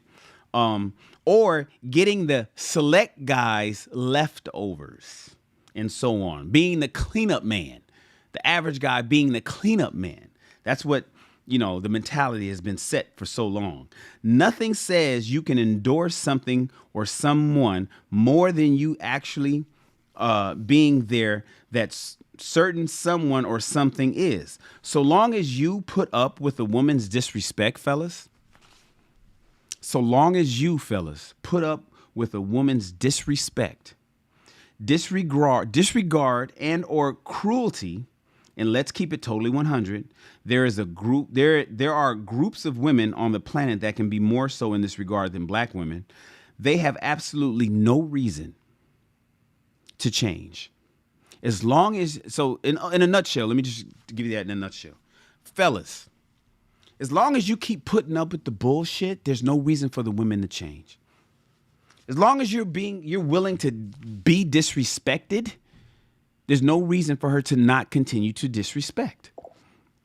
As long as you're going to continue to be the cleanup guy, the sloppy second guy, the guy that takes the leftovers from all her beautiful years, her 20s and shit, and her early 30s, given to Pookie and them. And then you come and you thinking, and you just so happy to be with, you just happy to be there. And taking whatever the fuck she is giving you now, that she's giving all her good years and her womb and her babies and shit to them niggas, then there's no reason for her to change, brothers. Until you start voting with your feet. Until you start voting with your feet and saying, I'm not accepting that. Oh, but you want some pussy, right? Nah, bruh. We don't marry. No. We're talking long term. You can date whoever you want. But you are not to give your all to somebody who disrespects you and considers you secondhand goods. All right? Not that this is or should be your concern. You may be the average guy, but that doesn't mean that you aren't worthy of the most basic level of human decency. But no one, and I mean no one, will take you seriously if you don't take yourself seriously. Never let any woman dish you, bro. You don't deserve that, especially if you're one of us, the Obsidians, who are known to be cordial and friendly. If a woman shows open or even slight signs of contempt towards you, leave right now. It doesn't matter where it happens either. If it's out on a date and she looks at her smartphone, leave. Let me repeat that again. If you guys are out on a date and she's bust this one on you, well, pack your shit up and leave. Put your motherfucking phone down. All your attention is here. If she bust that move on you, just get up and leave, brothers. Leave if she does this while you're out driving. Pull over and kick her out the car. Doesn't matter if it's on the freeway. Well, I don't agree with that. I think Obsidian's being a little bit extra, but I get his point. Doesn't matter if it's on the main line. Doesn't matter if you're passing through the park. 8 precincts of Black America. A black woman getting getting ripped with you in your car. Please. Many black women expect average guys to be their plan B. As such, will take any and everything from them merely to be in their presence. If you happen to come across such a woman, dump her immediately. Vote with your feet. And watch that same black woman do a 180 faster than Linda Blair's head in The Exorcist. Next is the power of your wallet. Now, number 1 was vote with your feet, fellas. We don't take no disrespect. I don't give a fuck who you are. I don't care how tall you are. I don't care how much money you make or don't make. I don't care how handsome or how chiseled your face is. I don't care if your beard is connected. I don't care if you got a head full of hair or you bald-headed. I don't care if you fat, skinny. I don't care what it is. You vote with your feet when you get disrespected by a woman. Fuck her, period. Right? Stop taking that goddamn disrespect that we've been taking for the last 30 years. Stop accepting, stop being sloppy second and being thankful to be there. We don't do that shit. Vote with your feet, bro. There's plenty of women out there that won't disrespect you like that. And for the women that do disrespect, leave her ass to hit the wall. That's who she can. Let her buy a dog and die alone. She's not going to get the outcomes that the other women who have some kind of respect and sense are going to get. She doesn't belong in the presence of those women. She doesn't belong. She can't even hold the door for those women. So send her ass to the curb. All right. Now, the power of your wallet. I've touched on this one in a previous column, but not enough can be said about it. Never, ever underestimate the power of your wallet, especially in a day and time where dark triad black women can be openly heard talking about their desire to, and I quote, get the bag, right? Especially them women that since they balling and shit, right?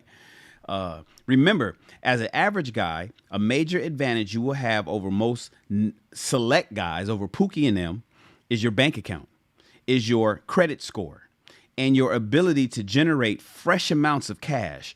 And in America, brother, that is power for your ass.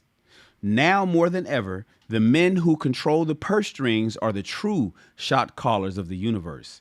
And we also know that most Pookies don't have much in the way of purse strings to speak of in the first place. Now, do they? You get to determine how things go if you are paying for whatever. Never forget that. Never forget that. If you're paying for a date, you get to determine what's eaten and what's drinking. If you're paying for the movie tickets, you get to determine what you're going to go watch. You get the idea? If a black woman you've asked out doesn't like your plans and worse, tries to alter the deal, dump that bitch with the quickness. Far too many average guys allow far too many black women to rule their wallets. Remember, if she knows so much about thus so, why doesn't she have the money to pay for it? Look, you were clearly skilled enough, talented enough, and worked hard enough to make the bag, right? Why shouldn't you have the same ability to determine how best to spend it, especially with regard to her? It's your money, Chief. You have every right to determine how and when, where, and under what circumstances it's spent or not. Number 3, the power of your home. A fundament of the Western world is what has become is known as the Castle Doctrine. The idea that a man's home is his castle. Within his domicile, he is the sovereign and his word is law. Control over and power within your own home. Wherever you hang your hat is a major factor that is rarely, if ever, acknowledged among dating and mating experts. And for good reason. Because most Pookies rarely have much in the way of a home to speak of, do they? Them niggas is, sidebar, them niggas is Airbnb in it. Pookie and them is couch surfing. Pookie stay with his auntie. Pookie sleep in his car. He showers and shits and shaves at the gym. He got a 24-hour fitness membership so he could shower over there, change his clothes and shit and shave over there, because where he lay his head is just in his uncle's garage over in the corner. Pookie don't have a house, do he? He's an Airbnb dude. He's bouncing around with his boys and figuring out a way to stay for the week.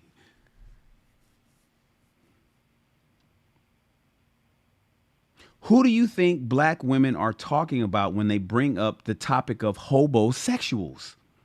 It is not at all uncommon for the so-called select guy to be couch surfing. In some cases in black America, well into their 30s. Man, I'll be telling you, I didn't read one word of this before I said it. I did not read one word of this book, or everything I'm reading right now is new to me.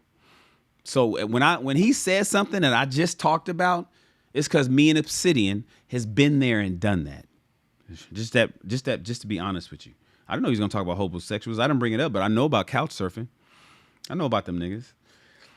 And as of 2019, cuffing season approaches. Trust me, you will see a lot more of the same soon. But since we average bros have always had our landing pads intact, what we need to be clear on, following up on the second point above, that we as are the one paying the bills where we stay, we also have 100% say so as to how things will go in our home.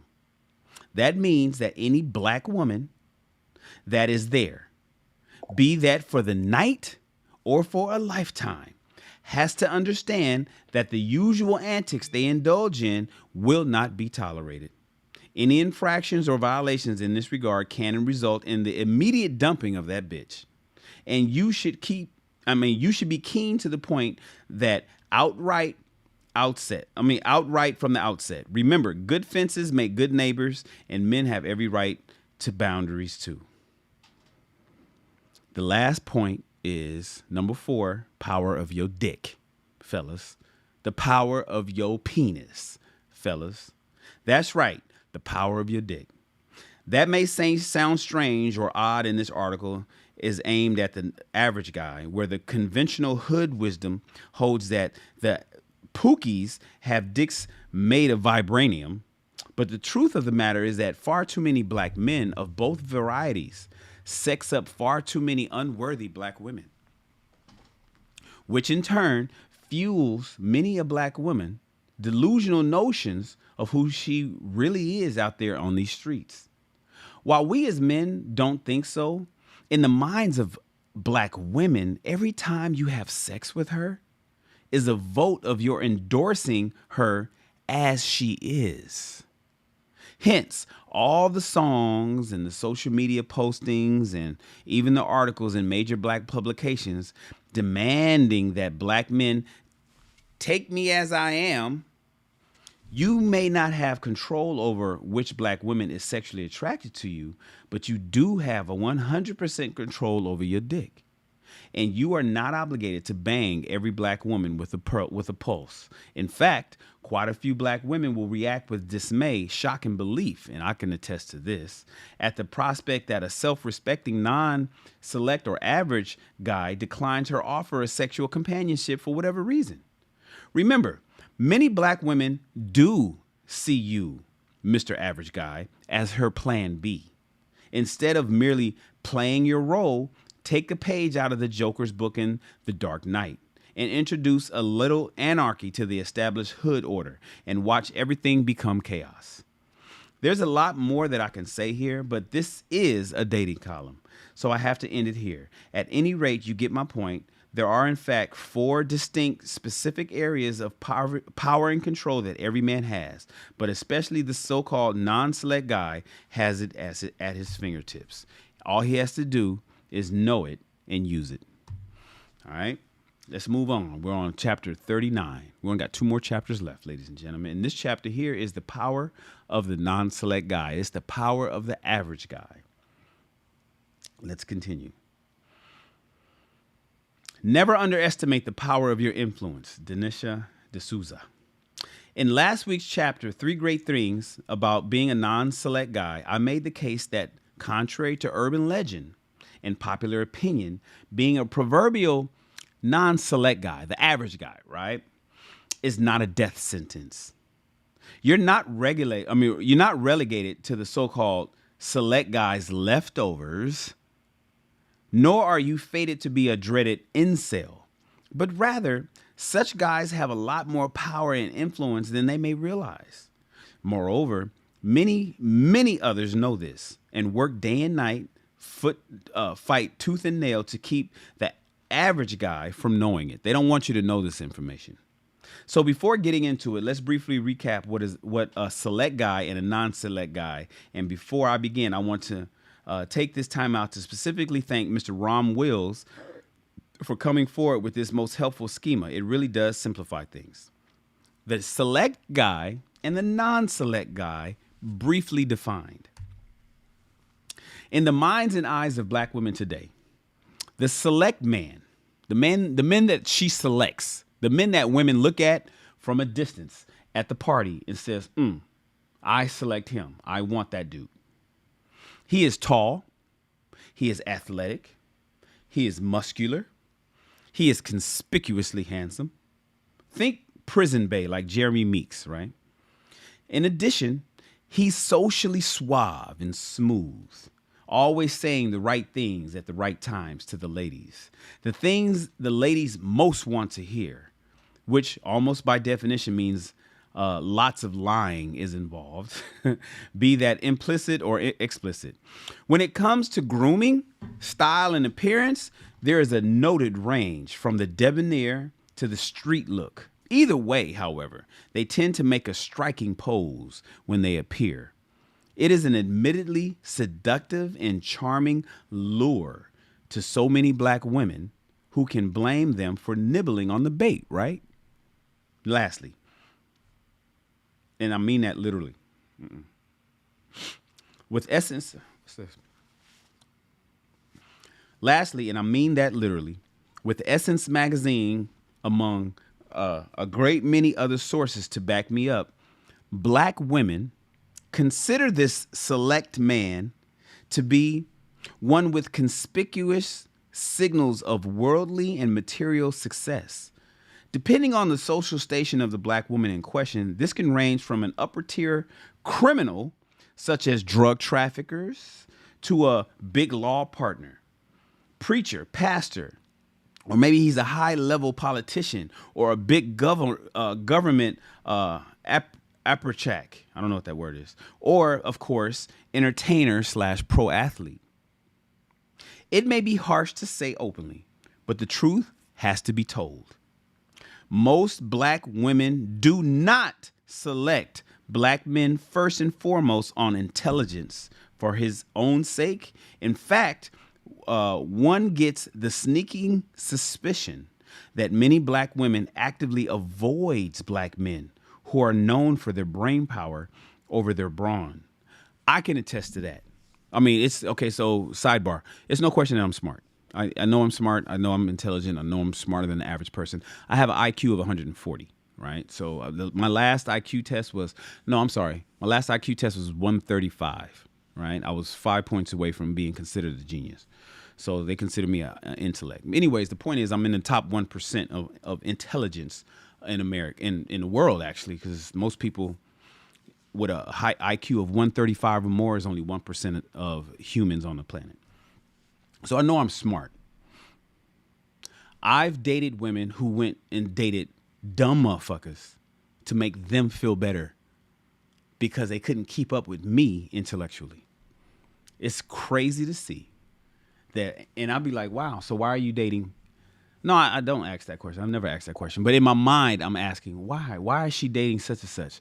Oh, I know why. Because keeping up with me intellectually, be it politics or be it religion or be it worldly events or electronics or topics of interest, it doesn't matter what it is. Keeping up with me is tough.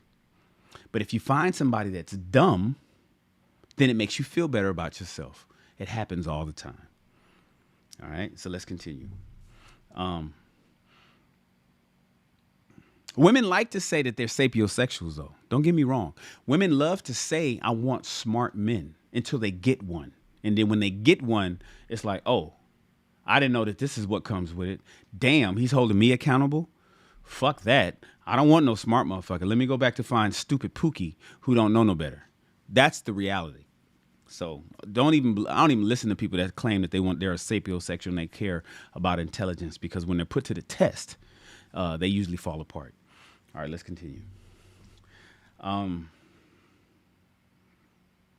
Formal education is seen as a marker of social mobility and all of the benefits that come with it, such as money and the good life. And it is to this extent that many black women value this in the select black men. Similarly, in the minds and eyes of most black women in our time, the average guy, the non-select man, is in many ways diametrically opposed to the aforementioned select man. For example, let's take the obvious, height. Almost by definition, a select man will be tall, and we're talking 6 feet plus. Non-select men, on the other hand, are at best of average height which at present in Black America is about 5'10", and more often than not fall quite below that. Nor is it at all unusual for Black women to cross off their list men who have everything else together in their lives but height. Nor is this any respecter of age either. I have personally witnessed Black women well into their 50s turn down otherwise good solid bras for being too damn short. Ridiculous, but that's what he's experienced. Non-select or the average guy tends to make up for what they might lack in terms of sheer physicality, smoothness, and trendy fashion sense with time-honored manly traits such as honesty, courage, ambition. The very things that Black women, many Black women, can and will pass up in favor of that which the select guy offers, which by definition is of a fleeting nature. In fact, it is not at all uncommon to hear Black women openly lambast non-select men's strength, such as dependability and stability, as being boring and he's lame, going so far as to calling such men basic. He's just a basic dude for having the hallmarks of American manhood: a home, a steady job, and the ability and willingness to care for his family. That's boring, lame, right? That's basic to a lot of Black women. Ironically enough, the very same Black women who scoffed at and scorned such Black men are the very ones many years later to attempt to appeal to them, or in some instances, attempt to outright bully them into cleaning up the messes made of their lives with Pookie and Ray Ray. Before I go any further, let's get a few things clear. In no way am I saying that Black women don't or shouldn't have the right to choose with whom they will partner. As American citizens, Black women have just as much a right as anyone else to do so. Nor am I saying that all select men are devils and all non-select men are angels, since that seems to be the latest defense on the part of self-proclaimed select men on social media at present. One won't have to go far, for example, to find the textbook caricature, socially awkward, nerdy, dweeb, non-select Black men, and to be sure, they do exist. However, the extreme notion may be. But if we're going to admit this fact, the other side must also own up to the fact that they, the select man, that Black women often swoon over, are also the very fuckboys Black women can also be heard bitterly complaining about on social media and elsewhere. As I said to O'Shea Duke Jackson in a recent appearance on his YouTube show, non-select guys can't be both non-select and fuckboys too. So to answer a question often raised by the faithful opposition whenever this topic comes up, Obsidian, are you saying that all select guys are fuckboys? My answer is simply, and to illustrate the point, let's consider the following analogy. All Muslims are not terrorists. But in our time today, all terrorists happen to be Muslim.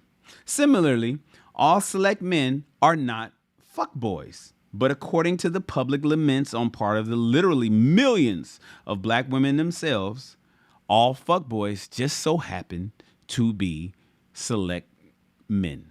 Any questions?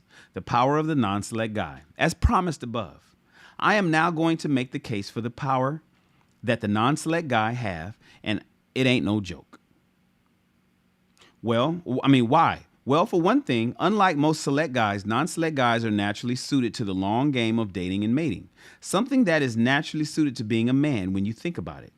Unlike most Black women who have to essentially nail the mating thing on the first try, and if they fail, the consequences can be ruinous, not only for themselves, but also their kids for decades to come.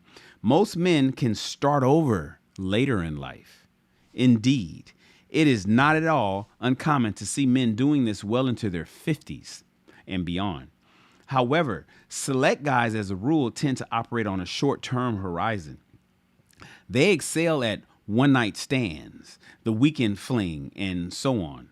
Rarely do the select guy succeed at long-term relationships and are most likely to be divorced, too. Non-select guys, on the other hand, truly do shine as long-term mates, husbands, and dads, things many black women realize often too late. Since this is the case, non-select guys should stop trying to play the select guy's game, trying to out-muscle or out-suave and outdress him, etc. Now, before we go further, let me emphasize the fact that what I'm saying does not give the non-select guy the excuse to be a fat, basement-dwelling, neck-bearded slob. Remember, gentlemen have a social life, and that's whether they have a lady or ladies in their lives or not. To that end, it is the personal responsibility of all non-select bros reading this to get their acts together, and there is always room for improvement, if only in little ways. In short, you should be reasonably fit for a man of your age, fashionably dressed, and socially competent. These are not impossible goals that place an undue burden on any man. They do require effort, however, and it is your responsibility, fellas, to fulfill them. That being said, however, I do think it is wise for the non-select guy to attempt to beat the select guy at his own game.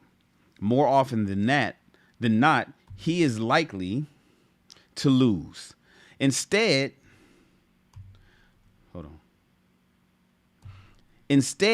develop your own game.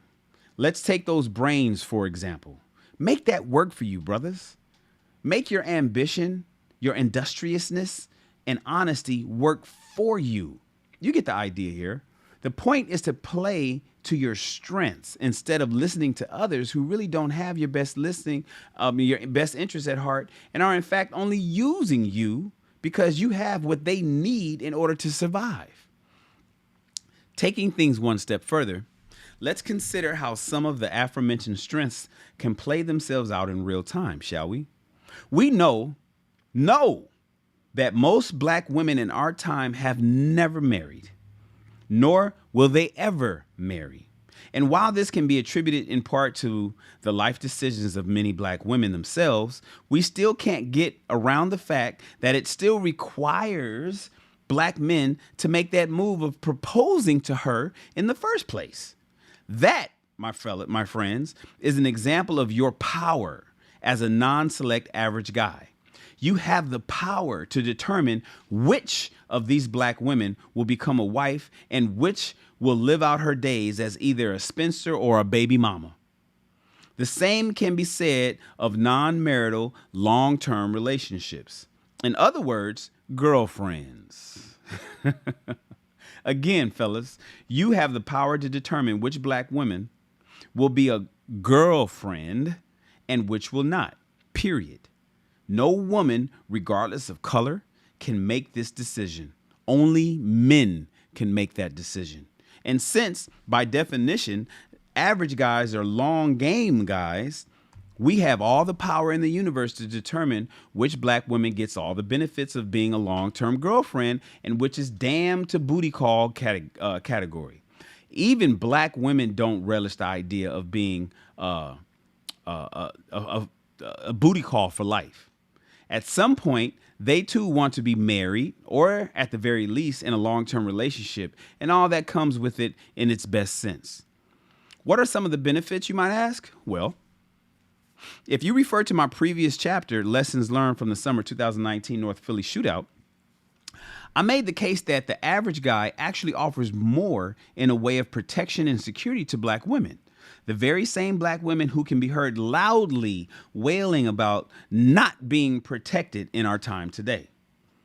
Quote, while it is given that a black man should have some measure of self-defense training and retain at least some degree of proficiency at it throughout the course of his life, what is often overlooked on these matters is that security and protection of one woman's extends far beyond mere close quarters combat. After studying these matters, conferring with many professional soldiers, special forces operators, bouncers, bodyguards, martial artists, and the like, I have come to the conclusion that the very thing to consider is what the old adage, the real estate world holds dear: location, location, location. And using my hometown Philly as a case in point, security and protection of your woman really is a matter of where you live. I'm not about to read the Tioga thing, so we're going to skip past all that. Compare and contrast with, say, Mount Airy, blah, blah, blah, blah. This is just exactly what we read the other day.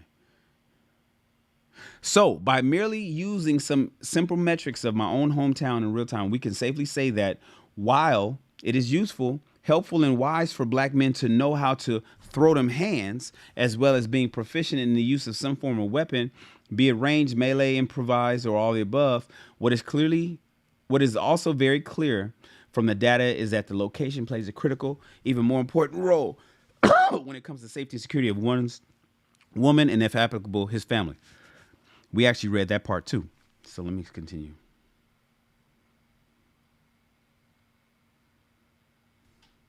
Let's skip past that. Okay. The above is but one example of what I meant by making your inherent brain power as non-select guy work for you. You get it? But wait, there's more. Even in more mundane ways, being a non-select guy, an average guy, brings tremendous benefits to black women in LTR. Let's take, for example, a simple night out on the town. Now, you might have noticed a shrinking number of black couples out and about these days. Usually, what you will tend to see are black girls hanging out, right? I like to call them a herd of heifers. They don't tend to be at many of the upper tier upscale eateries and the like either.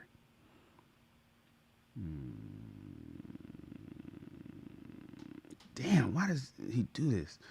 Read where white folks recruiting. Oh, okay, well, white. That is not by accident. We know that the average net worth of black women is $5 US, with college educated being some $30,000 in the hole for the school loan debts. For many black women, they simply cannot afford a nice meal out. Why do you think dinner whoring is so high in black America? Trust me when I tell you, select guys, or Pookie and them, rarely take the women they're banging out, either because they themselves can't afford to pay for the meal, or they don't want to or have to. Early on, black women go along, but over time it starts to get old. Hence, all the wailing on the part of black women online these days about these fuckboys. Who do you think they're talking about? I can go on, but now I trust you get my point. You, as an average guy, you have tremendous power. You have tremendous power out on the dating and mating market. You get to decide, fellas, which black woman becomes a wife. You, fellas, get to decide which black woman becomes a girlfriend. And you, fellas, get to decide who even gets asked out. Don't take your power lightly, guys. Use it wisely. Now adjourn your asses. All right. And we're on to the last chapter of the day. Chapter 40. It's only 8 pages. Wow, it's shorter than the last chapter we just read. Are you guys with me? You here? You hanging out with your boy Shan? You still sticking with me? Says I got 20 people here. All right, let's knock it out. We're going to finish this really quick. It's going to take maybe 10 minutes. I'm going to say 10 minutes. Give me a minute per page. All right, here we go.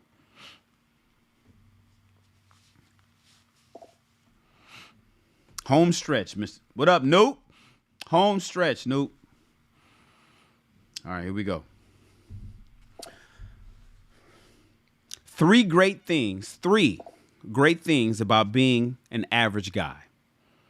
3 great things about being an average guy. But sidebar, I identify with this average guys. I get it. I'm 6'2", blah, blah. I hear that I'm sometimes handsome. I get all of that shit, right? But my life has been led I didn't have my first child until I was married in 42. I was safe there. I don't have no extended prison time. I never dealt drugs. I didn't do none of that shit. I was cornball. So I identify with the non-select guys, for those that don't know. That's just me. I'm a non-select guy. I'm the average guy. I'm the guy that women don't want. So, take it for what it's worth.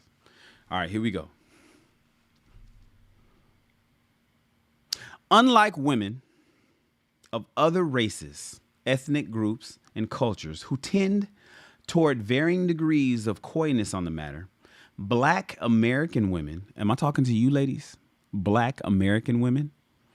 Black American women are particularly pointed and florid in stating their preferences for the qualities they deem desirable in black men. A 2015 interview of a matchmaking duo of black women dating coaches who have a combined experience of some 20 plus years with a multiracial clientele from coast to coast gives the following testimony in Essence magazine. We found that as opposed to the white clients that we've had, black women are usually looking for physical attributes first. We look for someone who is attractive to us, and then we pick up on his hobbies, interests, and values. Whereas white women are looking for the reverse first. White women want to know what kind of job does he have? Is he going to be able to provide? And then they circle back to the looks after that. The duo continues, and I've read this 100 times, it seems like. We have clients that have a long laundry list of requirements. 6'4" with a PhD, never married, no children, in his late 30s and 40s, etc. And of course, the sisters never stop to make the connection between black men imbued with these traits and the inevitable downsides that come with it. They feel that there are not enough quality men to go around in one place, or there's no one in particular place to meet men of color, that men don't usually court you anymore, and technology prohibits good old-fashioned conversation. Men are very quick to text these women or use social media instead of just picking up the telephone. They also feel like it's hard to meet men on their level who they feel are still down to earth. We've both discovered that they typically feel that when they meet affluent men of color, they appear to be, quote, above them. And this is putting it mildly. Take the recent Roommates podcast interviews featuring Ace Metaphor and Derek Jackson, reformed fuckboys, I like to refer to them as, confessing their own words how they are or were is not too distant past. I'm gonna skip. Is a staple romance of novels, erotica, blah, blah, blah. I'm skipping all of that shit. Clearly, despite all the protestations, black women just can't get enough of the fuckboys, as Essence interview aptly demonstrates. Yes, and those men have so many choices that they're not paying much attention to trying to settle down. And then if they want to go and meet a regular, everyday, hardworking man, for some reason, these women feel those men are inferior to them. No matter what, they feel like they're in a really tough place. Indeed, alas, today's column or today's chapter isn't devoted to solving the more often than not self-inflicted problems of the love-joined sisterhood, but rather outlining the actual strengths of the average guy. What exactly am I talking about? Well, let's read on. The select guy versus the non-select guy's guessing game. One thing I've noticed in Black American discussion circles, be it online or off, is that when a particularly touchy subject is brought up, all of a sudden we black folk want to play possum. You know, we basically play stupid, play dumb, play dead. Take, for example, the quote-unquote good black man debate. It is not at all unusual to hear black women, and at least some black men, innocently questioning aloud, define what good means, as if all of a sudden none of us knows no more. Come on. It's a way of not having to confront some of the obvious bullshit that black women find themselves in when they go out of their way to fuel their addictions to the aforementioned fuckboys. Only when they're caught cold busted by the supposed average guy do they and their black male co-conspirators try to dummy up, act like they don't know what we're talking about, and even attempt to kill the messenger for pointing out something we're clearly not supposed to be pointing out. So, for the purposes of today's discussion, let's not even go into this nonsense. Again, as the essence piece above makes clear, black women know exactly what we mean when the term select and non-select black men are brought up, and we will proceed on that very simple premise. And contrary to popular opinion and urban legend, the guys who are fated to fall into the latter category aren't prone to hulking out and tearing up the place upon finding out the horrible truth. Actually, quite the contrary. Non-select or average bros in black America have long been quietly voting with their feet, as evidenced by the failing marital rates, dwindling numbers of black men even bothering to show up at various social functions and events designed to bring single black men and women together. Today's chapter won't pussyfoot around. We know exactly who's who, and we will enthusiastically go from there to make today's point. There are, in fact, quite a few great things about being an average guy.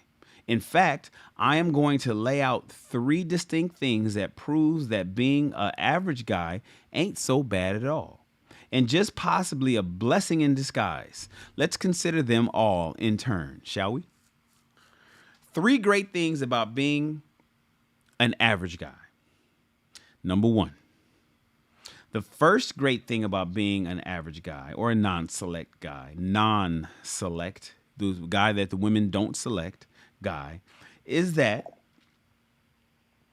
once you realize that the black women have been caterwauling about for decades ain't you, because you don't act like that, you realize that you aren't the problem. Now, this is the toughest step, largely because black women simply refuse to say, I am whining and bitching about the select fuckboys I love to mess up my life with. They're not going to say that shit, right? They can't afford to be as candid, because if they did, they wouldn't have you as the plan B guy to fall back on when things invariably go south with Mr. Select Fuckboy. This is a central aspect of a lot of contemporary black women's dating and mating strategy, and is something we will take up in greater detail in a future chapter. For now, though, all you, Mr. Average guys, need to know is that once it's made clear that you are not the problem of black women's love lives, you are completely free to say both to yourself and anyone else, not my problem. You didn't cheat on a black woman. You didn't knock black women up and leave them high and dry. You didn't put hands on black women. You didn't allow a black woman to carry you financially and so on. Trust me when I tell you, boys, looking a black woman squarely in the eyes and calmly saying, not my problem, will do your heart good, because black women secretly want you, the average guy, to take on all her problems that she brought on herself messing around with these select Pookie and Ray Ray fuckboys. And a big lesson that non-select guys, the average guy, have to learn is how to not take on the problems of others, black women's problems specifically. This is known in psychological circles as dumping, and it is a form of abuse. A good and simple primer on the matter is entitled The Difference Between Venting and Dumping. They got themselves into the select fuckboy mess, fellas. Let them figure a way to get themselves out of it. All right? Number 2, This is another reason why it's cool to be an average guy. Number 2, the second thing about being a non-select average guy is closely related to the first thing. Because once you realize that black women's issues are not your problem, you can simply focus on doing your part. So long as you've done what you had to do in the dating and mating realm, in this case, the initial meet and greet phase, right? You did your part. Everything else is not your problem. Far too many black men worry over the stuff they have no control over. Instead, do your part, fellas. Be punctual. Be courteous. Be mature. Okay. Be kind, fellas. All right. Be well groomed. Be well dressed. And make your approaches and leave it at that. Yeah, I know the 80-20 rule is real out here. True. And you have absolutely no control over black women's affinity towards tilting at select fuckboy windmills. But it doesn't matter, fellas. That's her problem, not yours. Why? Because you did your part. And that's why. And you can go to bed easy at night knowing that you did. Remember the lesson above. Everything that you do. No, I'm sorry. I take that back. Remember the lesson above. Everything that you have nothing to do with is not your problem. Only concern yourself with things that directly concern you. Your behavior, your appearance, grooming, wardrobe, your fitness and well-being, your speech, your actions. And if you are found to be in error or need of improvement for any of the above, take full and complete responsibility for them, fellas. Nothing more. So long as you did your part as a gentleman, no matter what happens, you've won. And the third good thing about being an average guy. Finally, the third great thing about being a non-select average guy is also closely tied to the first two. And that is you have veto power. Just like the president of the United States, while you may not be able to do whatever you want, you can say no to whatever the Congress and Senate tries to do. As noted above, a major weakness of non-select guys is a learning how to say no. That's a major weakness of average men. You don't know how to say no. You don't know how to say, well, fuck you then. You don't know how to walk away. You don't know how to not accept disrespect. You don't know how to not be the cleanup guy. You don't know how to ignore the chick who brought you up after she lost with the first guy. You don't know how to ignore those women who wanted Pookie and Ray Ray through her entire 20s and 30s and didn't even look your way. You wasn't even an option for her. She was out there chasing that nigga. And after she had his babies and after he dumped her and left her, now she's saying, hey, big head, you don't know how to ignore that text message. That's one of your problems, non-select men. Non-select guys problem is having to learn how to say no. Not just to some black women, but also to the select fuck guys who rely on guys like you to be their cleanup men. Javaro's in the house, you guys. Everybody throw your ones Being up to number my man one Javaro. isn't easy. Throw your ones up to my man Javaro. He just says, look, Shan, just stopping by to show some love, bro. Being number one isn't easy. Keep up the great work. Being number one isn't easy. My man Javaro, I miss you, bro. I haven't seen you. Are you working out with us tomorrow? Because I know you got to work during the week. Are you pulling up tomorrow or Sunday to get in to burn some calories with us? I need to know. Everybody throw your ones up to Javaro. But I need Being you guys number one isn't easy. Everybody convince Javaro to pull up and give us at least one workout with us tomorrow or Sunday. Javaro, I'm not reading anymore until you let me know. I'm waiting on your response. I'll be there. Good. My man Javaro is going to pull up. My man Javaro is gonna pull up. All right, I'm happy. I'm super happy now.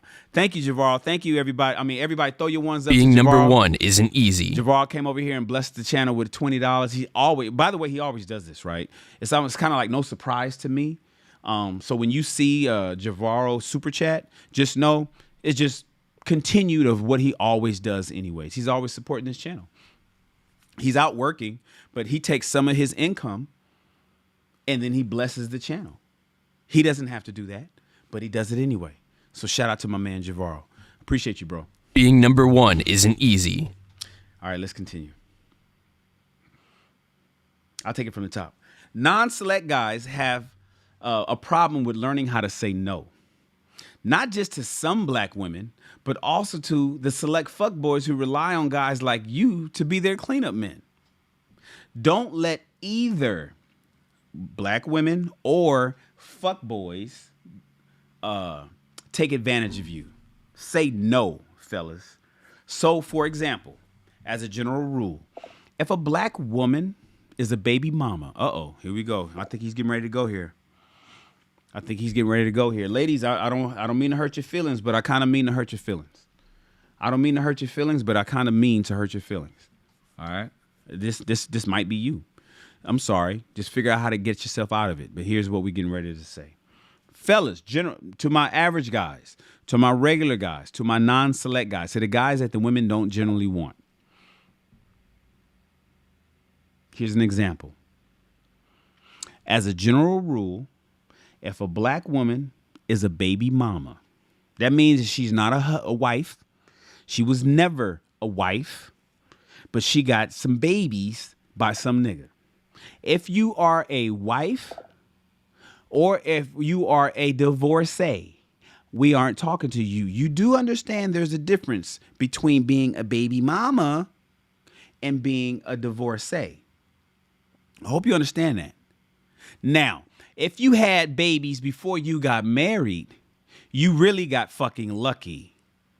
If you were a woman who was a baby mama and then found a man that was willing to raise your children that wasn't his, and then maybe during the course of your marriage, you gave him some children, if you left that man, one, you're a fucking idiot. You're a fool. I don't give a fuck what he was talking about. You left, you're now uncovered because of your ignorance or anyways, that's a whole different topic. The point is though, the child that you had with your husband, you're not a baby mama. You're not. You are a divorcee.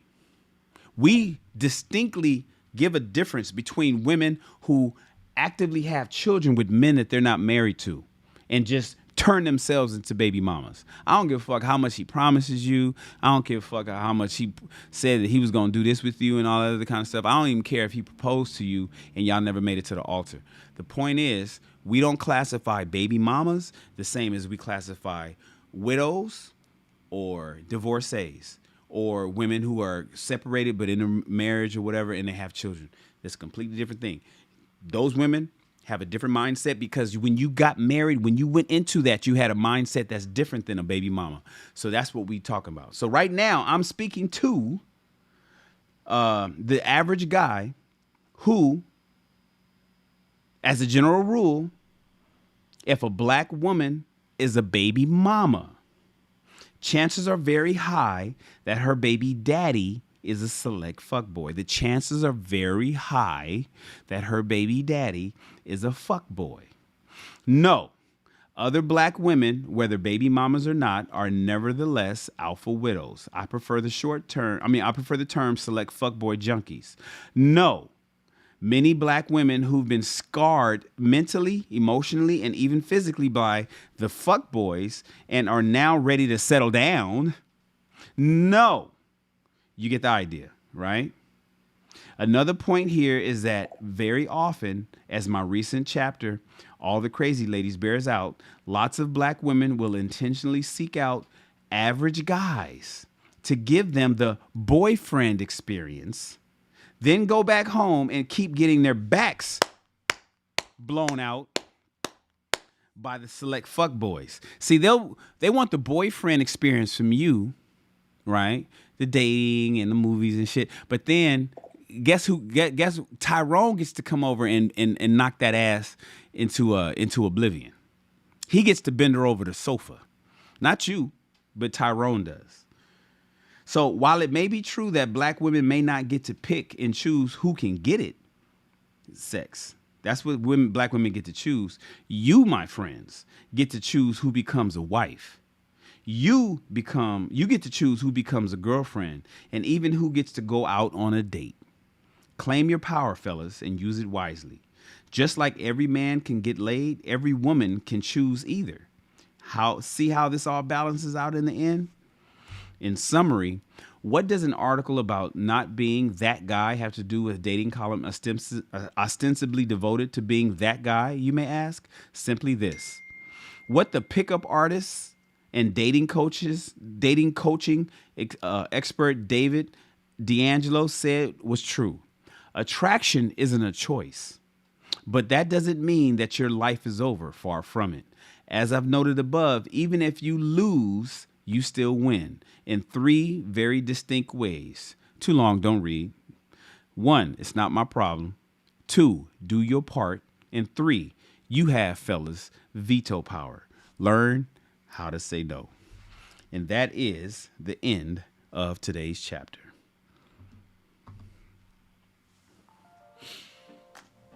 Oh, yes. Good read. Good read. I know it pisses off some people.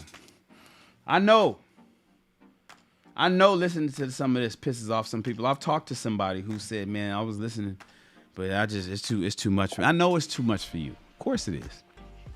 He's talking about you. If this book was in here embellishing black women and making them feel wonderful and telling them how amazing they are, no matter what the decisions were, no matter what bad decisions they made, no matter what kind of attitude they had, none of that, then this would be great. This would be another Derek Jackson classic. But it's not. This is a book that's telling motherfuckers what they don't want to hear, even though they need to hear it. It's just that simple. And so, as a result, it's not going to be popular to a lot of people. Fellas, I want you to get this Book of Obsidian. If you don't have a copy of it, run over to my description. And there's a link right there. You can just tap that link. It'll take you straight over to Amazon. Grab a copy, man. It's gonna be a little cheaper than your lunch today. It's gonna be a little cheaper than your lunch because you're gonna go to lunch today, right? You're gonna spend some money on whatever sandwich you buying and shit and the drink. It's gonna be the book is cheaper than that. So go grab a copy real quick. Appreciate you. I'm glad you guys are here. We are done. We are going to read again on Monday morning, 10 o'clock Pacific Standard Time. We're going to knock out the last 2 chapters, chapter 41 and chapter 42. We're going to wrap this book up and move on to the next. I'm glad you guys are here. Thank you so much for pulling up. Please subscribe to my channel. As always, like this video. Likes help me. I'm at 28 thumbs up. You think I can get 2 more? You think I can get 2 more thumbs up to take me over 30 before we end this broadcast? I would appreciate it. You know you have an unlimited amount of likes. It doesn't affect your account. Doesn't cost you anything. Doesn't even all you're doing is showing me some love.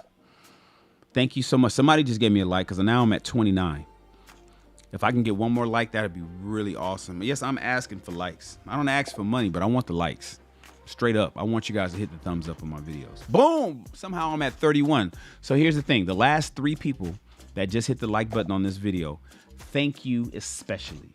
You know who you are. The last 3 people who just hit the like button in the last 60 seconds, thank you especially. I appreciate you. You know who you are. Please subscribe to the channel. Please tap into our Facebook page, our private Facebook. My name is Mr. Shannon Rawls, but you know what I'm going to do? I'm going to hit you guys with the contest. I bet you guys forgot that we had a contest, huh? I'm going to stop reminding y'all. I'm going to just start it up and let it go. Oh, we got 11 people that typed salute. All right, let's close the entries. No more people can enter. No more people can enter. And now we're going to pick a winner. Hey, Miss Drea. Miss Drea is the contest winner. Miss Drea won.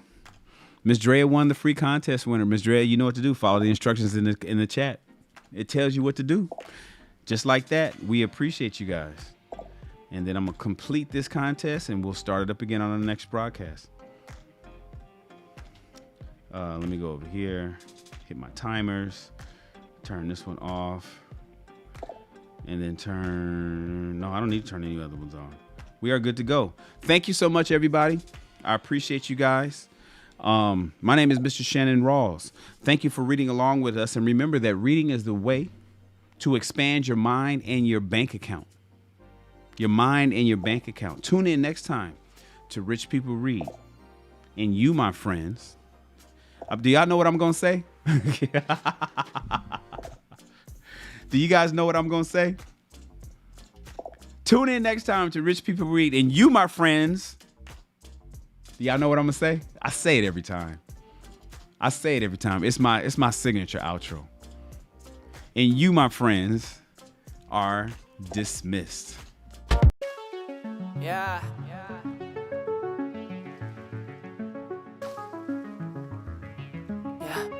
Escucha. Miedo en tu habitación, solo los 2 segundos que hay que detener. Porque si no siento tu voz o tu olor, te extraño y te quiero ver.